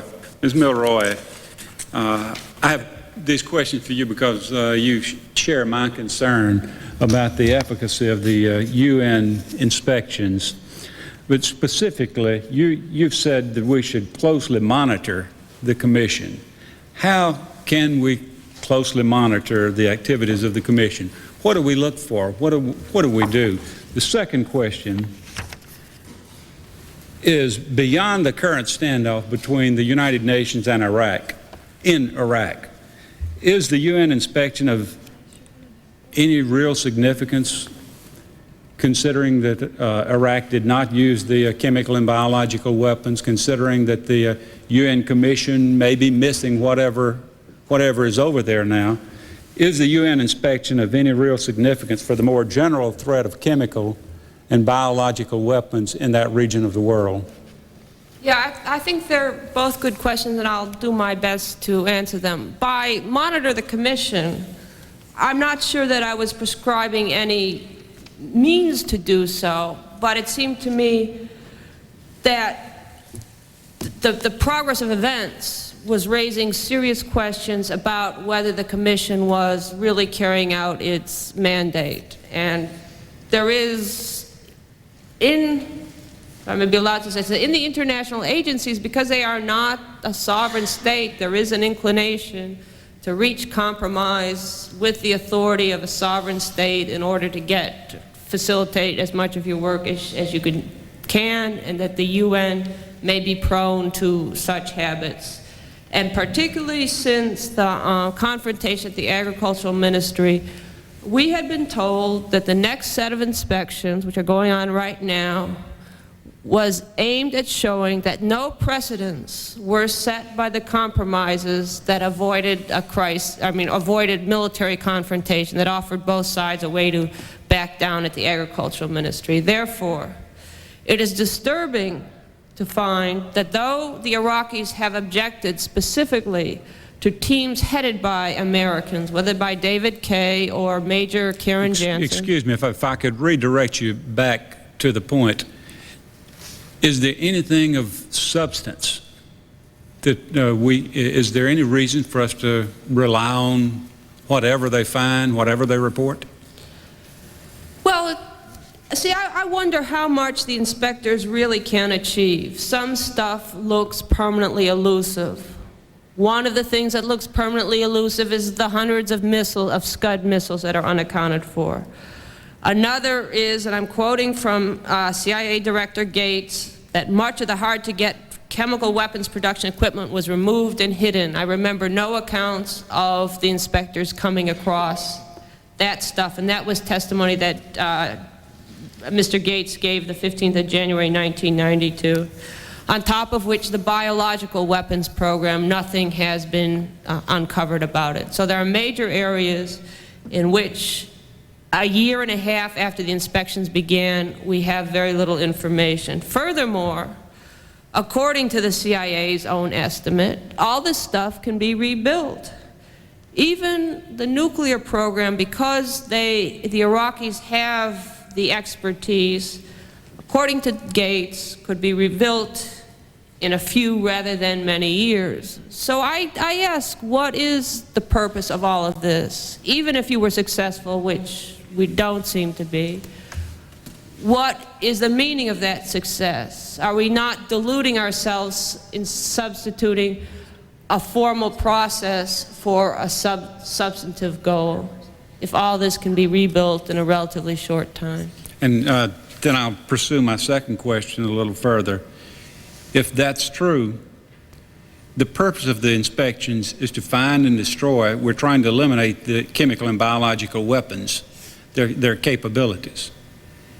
If it's true what you're saying, then the chemical and biological weapons capabilities are still there. And what are we to learn about their future use, to project about their future use, either by Iraq or the capabilities being developed by other countries? Should other countries then say, well, we can do the same thing and we'll never get caught? I think what you're suggesting is right, that Iraq will be able to develop this stuff and other countries learn a lesson. I'll give you an anecdotal, as sort of an anecdote related to this. I was in the Middle East in the summer, flying from, I don't know, Turkey to Europe. There's some Iraqis sitting in front of me. We all start talking about Iraq. What is this fellow? He's a student. He's studying biology. He's going to a German Technical Institute. I can tell you that when he graduates from the German Technical Institute, the Iraqi government will take him. What did you learn in Germany? If there's any utility in what he is learning in the study of biology in this German Technical Institute in terms of Iraq's weapons program, that's where he's going, and he has no say in what he's going to do. And I thought, my God, it's, hasn't anything changed?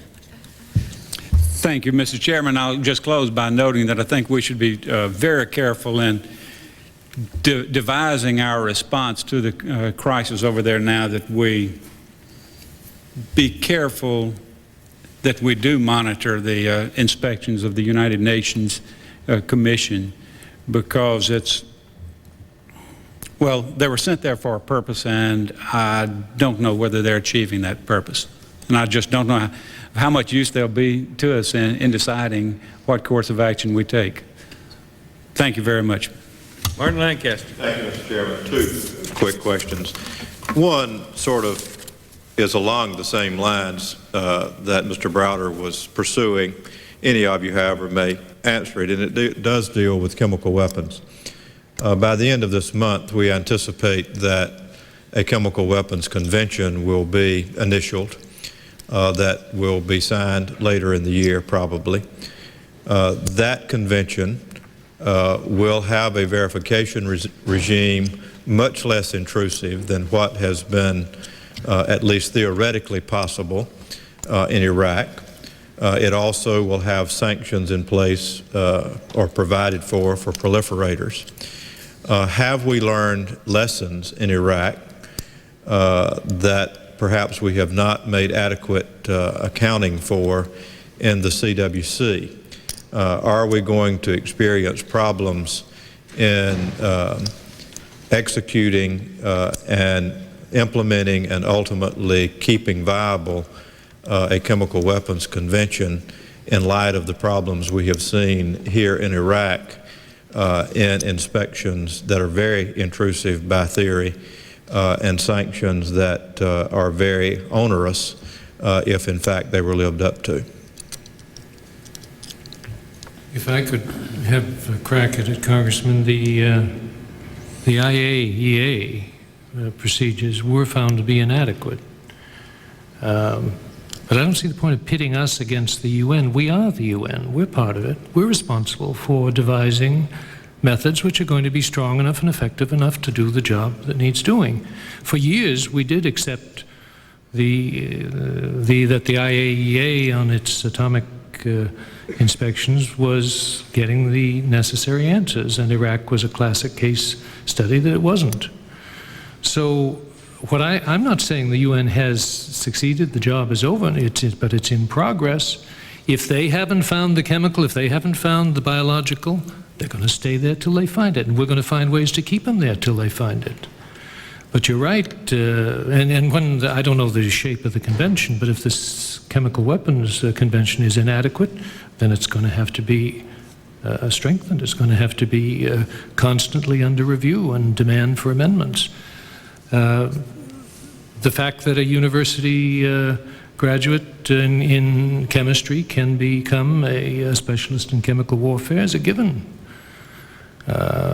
So you have to just, you're not going to forbid Iraqis to study chemistry, obviously, but you've got to keep after Rambo regimes like Saddam Hussein's constantly. And you can't, I absolutely agree with both the congressmen, you cannot just rely on the fact it's got a UN seal of good housekeeping, but let's not phrase it in terms of the weak UN and the strong-willed US. We're part of the problem if there's a UN problem.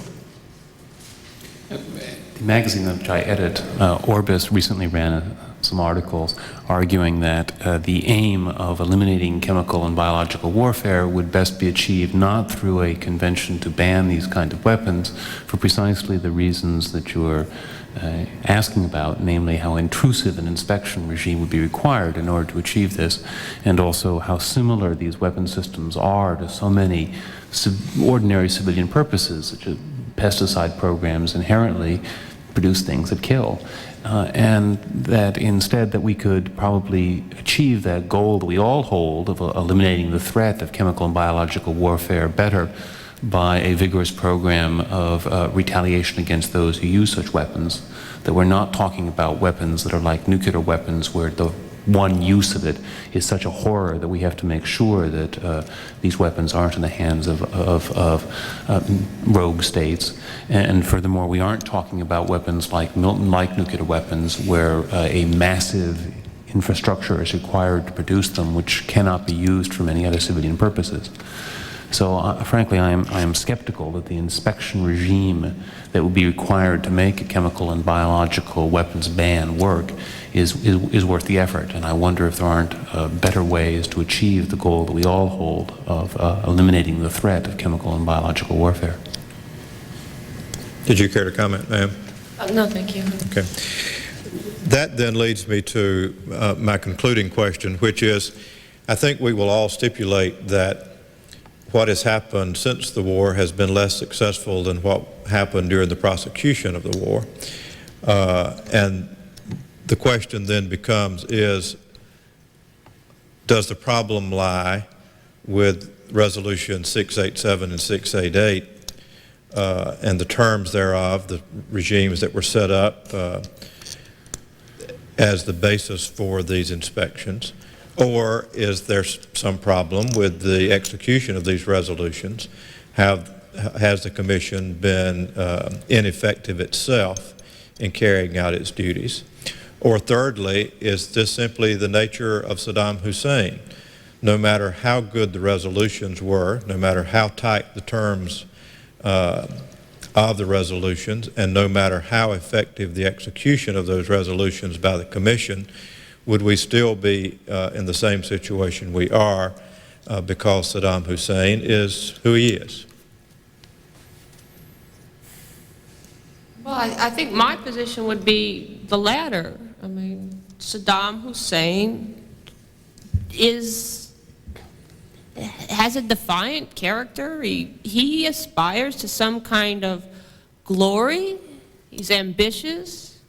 And, you know, he's just not going to abide by the UN resolutions, and it's almost impossible to make him do so. We can threaten the use of force, but it's not a threat you can use every day. And he is single-minded, and we have many issues. So it's the nature of Saddam Hussein, but I think also there's another issue behind it, a little theoretical, but that has to do with whether there is any authority that is illegitimate or not. Is the United States, the administration, prepared to say that some thugs who have managed to seize some palaces in some capital cities beyond the pale? And I guess the problem that I have had with this administration in its policy since the war's end is it has not been willing to say that. I mean, the president led the country into war. He did a brilliant job, and he did so by using, in part, the moral authority that came by labeling Saddam Hussein Hitler. And I think it was absolutely justified, because Saddam Hussein was a modern-day Hitler. But the speed with which it was dropped was astonishing. And I think it set a very bad precedent. So I really think the issue on an abstract level is some authority is illegitimate. It won't obey the rules of, the minimal rules of international order. And the appropriate thing appropriate action in my view is, in a very egregious cases like Saddam Hussein and perhaps in Serbia as well, you declare it illegitimate and, you know, establish a forum for its indictment under war crimes statutes, and you put it beyond the pale. Anyone else care to comment on whether we got a bad deal in the resolutions, or whether it's the way they've been carried out, or whether it's simply Saddam Hussein, and no matter how good a deal we got, we would still be in the same boat? I would generally agree with Ms. Milroy that the problem is not the resolutions, although there were imperfections in the resolutions. There's some rather peculiar features. I mean, I don't understand, for instance, why we said that we wanted to eliminate his ballistic missiles, and why we stuck in the word ballistic. So we allowed him to keep his cruise missiles, which he does have, including some which can strike Israel.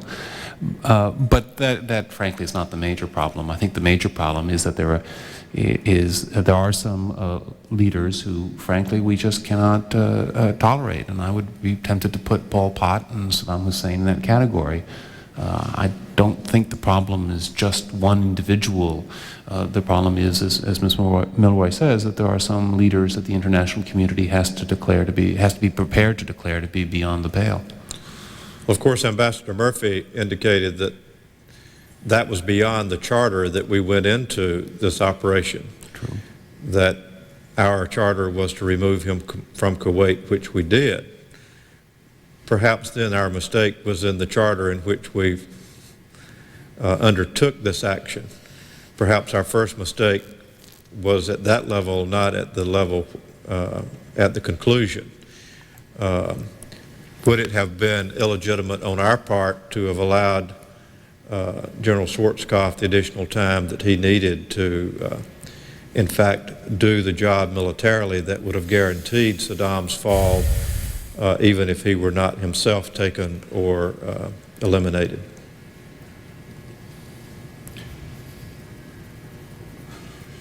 Well, I think you got the three of us agreeing there's a real problem with the leader, with Saddam Hussein.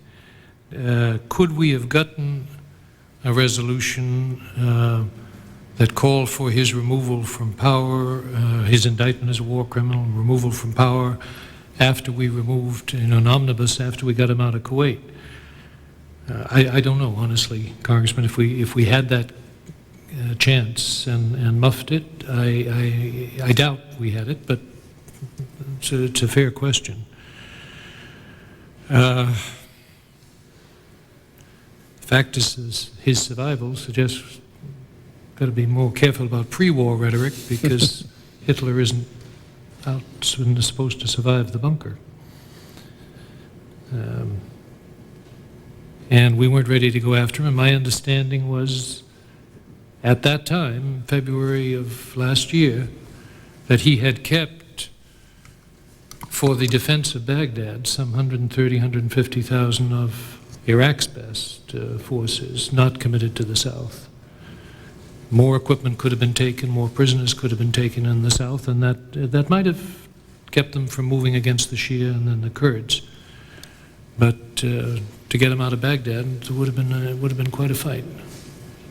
And could not have been supported under international law?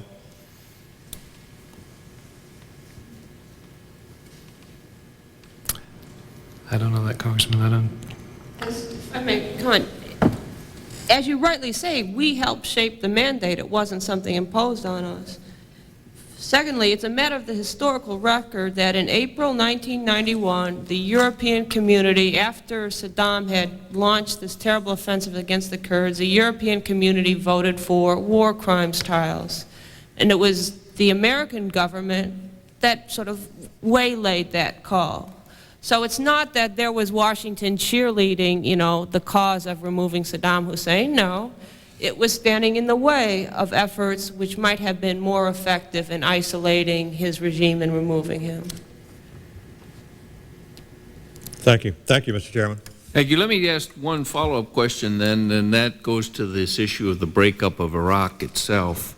Because one of the reasons why we did not do some of the things that Ms. Milroy has suggested here, short of going on to Baghdad, was that we were, as I understand it, concerned about what would happen to the integrity of the Iraq, the country.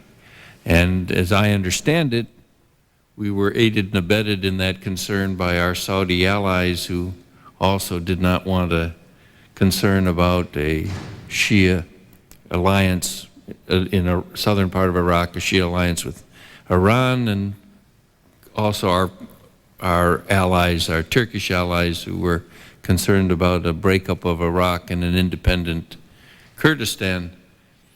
My question is, in retrospect, are we having second thoughts about that, and are our allies having second thoughts about that? There was an article in the New York Times that implied that with the continued intransigence about the Iraq towards looking on Kuwait as the 19th province of Iraq, there was an article that said something about how they began to say, wait a minute, this is not just Saddam Hussein, this is the whole country of Iraq, or at least the Sunni population in Iraq still thinks this way, and therefore this is a problem that goes beyond Saddam Hussein.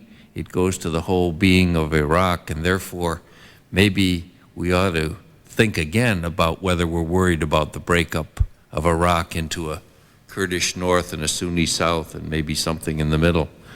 A Shia south and maybe something in the middle, which is Sunni. Are our allies in the region beginning to look more favorably upon the breakup of Iraq?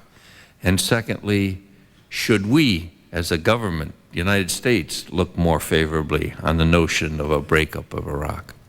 Well, I don't think that we necessarily have to favor the so-called breakup of Iraq, but at the same time, I think the kind of dedicated commitment to Iraq's territorial integrity may not be warranted, particularly as regards keeping northern Iraq as part of Iraq.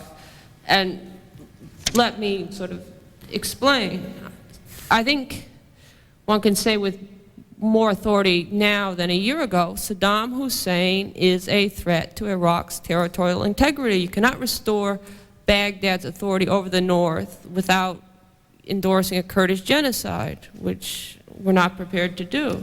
So the longer that Saddam is in power, the more you have this problem of this, we call it a problem or not, but the more there is a developing Kurdish authority in the north. You have a guerrilla war in the south, backed to some extent by Iran, which the Iraqi government is incapable of ending anyhow. And in the meanwhile, in order to suppress that revolt, is carrying on a fearsome campaign there aimed at sort of depopulating the areas which the guerrillas use. So I think the first point is Saddam himself is the greatest threat to Iraq's territorial integrity. On the question of Turkey, that was always a very complicated position. You know that the Turkish president and prime minister at the time, Turgut Özal, was the figure principally responsible for bringing Turkey quickly to support the U.S. after the invasion of Kuwait. His defense minister and his foreign minister resigned on him. However, he made that decision. He had what we call a rather enlightened attitude towards the Kurds, both within Turkey and in Iraq, not without some element of guile there. But I understand that he saw the possibility that northern Iraq would not be able to return to Baghdad's authority, that it might fall under a Turkish sphere of influence. Now that so alarmed, as I understand, the administration that it sort of, at least I know bureaucrats who kind of looked suddenly to defense and foreign ministry and the Turkish general staffs against Özal, when before, it had been Özal's authority that had prevailed when the question was to go to war. So there is in Turkey two lines of thought. One is, we don't want the Iraqi Kurds and they must remain a part of Baghdad no matter what. The other is, the situation is problematic, and perhaps one way to address it, and in some respects to Turkey's advantage, because the Kurdish area is a fertile area with oil, is that somehow that area should fall under Turkey's sphere of influence. And there are two opinions in Turkey, and there have always been, and it was not entirely accurate to portray Turkey under Turgut Özal as apprehending during the war the breakup of Iraq. To the extent that Saudi Arabia did, it was my impression as well that the Saudis were very concerned about the so-called breakup of Iraq. But as it emerges, there's some ambiguity about it. The head of Saudi intelligence, Turki Faisal, urged the United States to support the rebellions in Iraq, irrespective of the sectarian character. The United States didn't, partly because of the fear of getting sucked into a quagmire. There were at least two opinions in Saudi Arabia. Now, certainly by now, with the expectation that Iraq would be weak, that Saddam would be gone, all of that dissipated, because Saddam isn't doing what, it was only sort of a year and a half ago, he's not doing what people thought would happen. Certainly it is the case that there is more concern about his survival among our allies, and I think in Washington than before. However, the allies have two responses. One, the Saudis, sort of to be more concerned, at least for the moment. The other, the elements within Turkey to say, okay, we're going to have to learn to live with Saddam, so let's sort of begin to make our peace with him.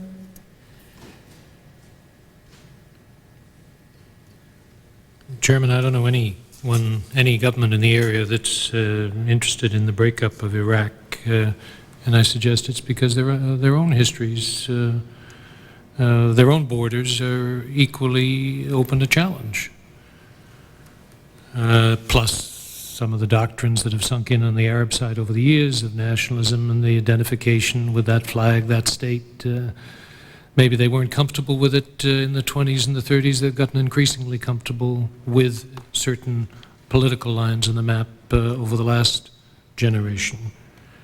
So I don't see it's in our interest to favor a breakup. Just seems illogical. If a region is against it, why should we be intruding to say this is the way it should go? Just basically driven, what, to get rid of one man, or maybe one party, the Ba'ath regime. I think it's a sad commentary on our current policies that we are driven to the point where we in fact have to consider this question about the breakup of Iraq. And that Ms. Milroy put it very well when she said that Saddam Hussein's continued rule is the biggest threat to the territorial integrity of Iraq, that this is a man who's so bitterly hated by the great majority of the population, by nearly everyone in the two ethnic groups that make up the bulk of the population, that we have to say that he is indeed a threat to this country's continued existence. Last question. What's your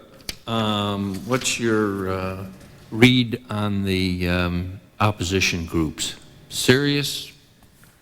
Possible? Not very serious? Not possible?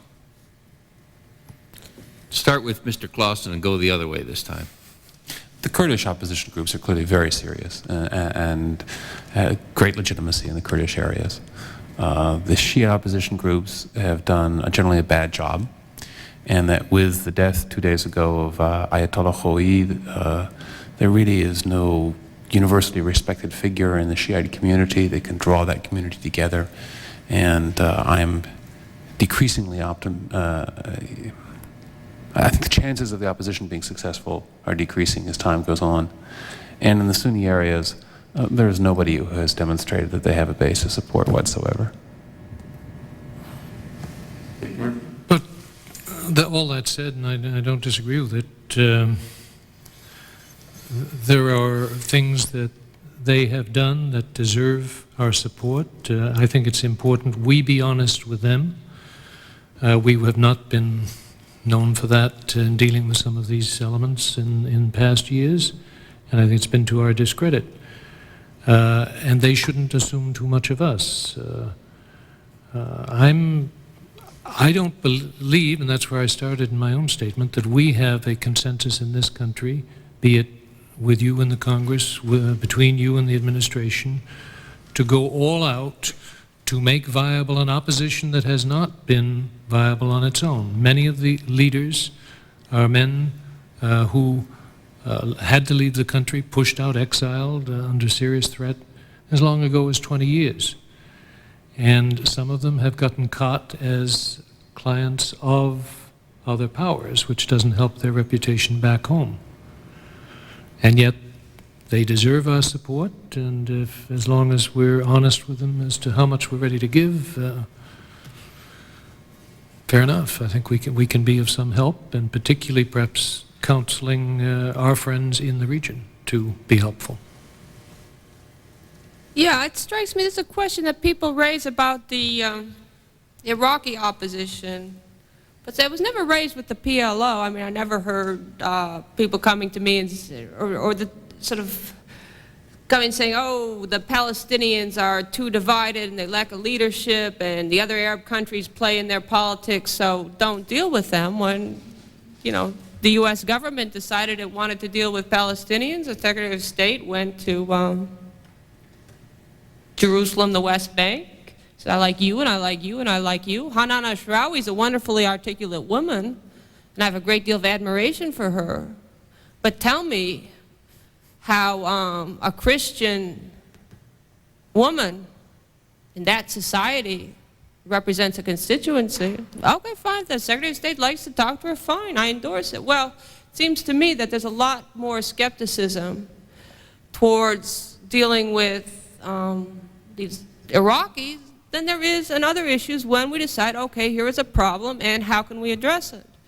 I personally doubt that the United States is going to succeed in a coup that will both oust Saddam and remove the thugs from that regime. I doubt it very much. I think that we need the opposition as the best way to get rid of Saddam. Furthermore, having begun on this policy by meeting with the INC, promising continued contacts and to explore ways of support, as well as the specific promise made by General Scowcroft to Masoud Barzani, we won't let you down. The Kurdish involvement with the INC is provocative to Saddam. One of the reasons why Masoud Barzani in particular hesitated was his memory of what happened in 1975 when the U.S. government in fact let the Kurds down. Now, I think it's necessary to ask, what did Scowcroft mean, we won't let you down? What are we going to do if Saddam, worst case scenario, if Saddam responds to that forcefully? I don't think that half measures are appropriate. There are not kind of, we will support you to here and not to there, because Saddam will respond with full measures. My last point, I think an Afghan strategy is entirely appropriate to the situation in Iraq. It worked in Afghanistan. I believe it would be even much more successful than in Iraq for two reasons. One, because the error was made in Afghanistan to let Pakistan have kind of a control over everything. And Zia-ul-Haq's view towards the Afghans was to keep them divided so they would never pose a threat to Pakistan. Well, they probably didn't need his help in being divided, and we have this lack of coherence within Afghanistan today, although they did get rid of the Soviets and Najibullah. And one can approach this with a political component as well as a military component. And the second reason I believe they would be successful, I'll share with you the opinion that Masoud Barzani gave me, and he's a man whose opinions one should consider. He's a thoughtful man. That if the INC were to establish an administration in the North which was recognized and supported by the international community, if the Iraqi opposition, including the Kurdish militias, were adequately armed, his assessment was that morale inside Iraq was so low that you would have a flood of defectors to the north, and that it was quite reasonable to expect that it would simply collapse from within, that alone would be sufficient to cause the collapse of Saddam Hussein's regime. Now, that's the optimistic scenario. But even if that didn't happen, and all they did was to establish a functioning Iraqi administration in the north, that would still be a significant blow to Saddam, and that area could be extended southward by Iraqis themselves doing the fighting at the time of their choosing, when circumstances are to their advantage. And the idea is not to replace one group by another. You can't do that. What is being proposed is a replacement of one group by a system, a set of principles and institutions, a constitutional system. Thank you all for being here. You've been very generous with your time, and we appreciate it. Very helpful. Thank you. Thank you.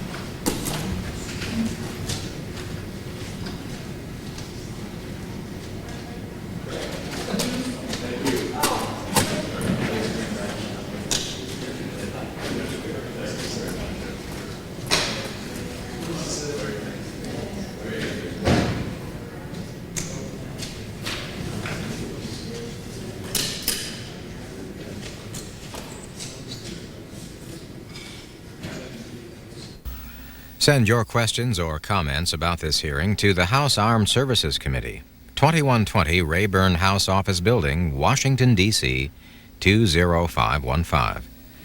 Next, a discussion of the recent events in the news.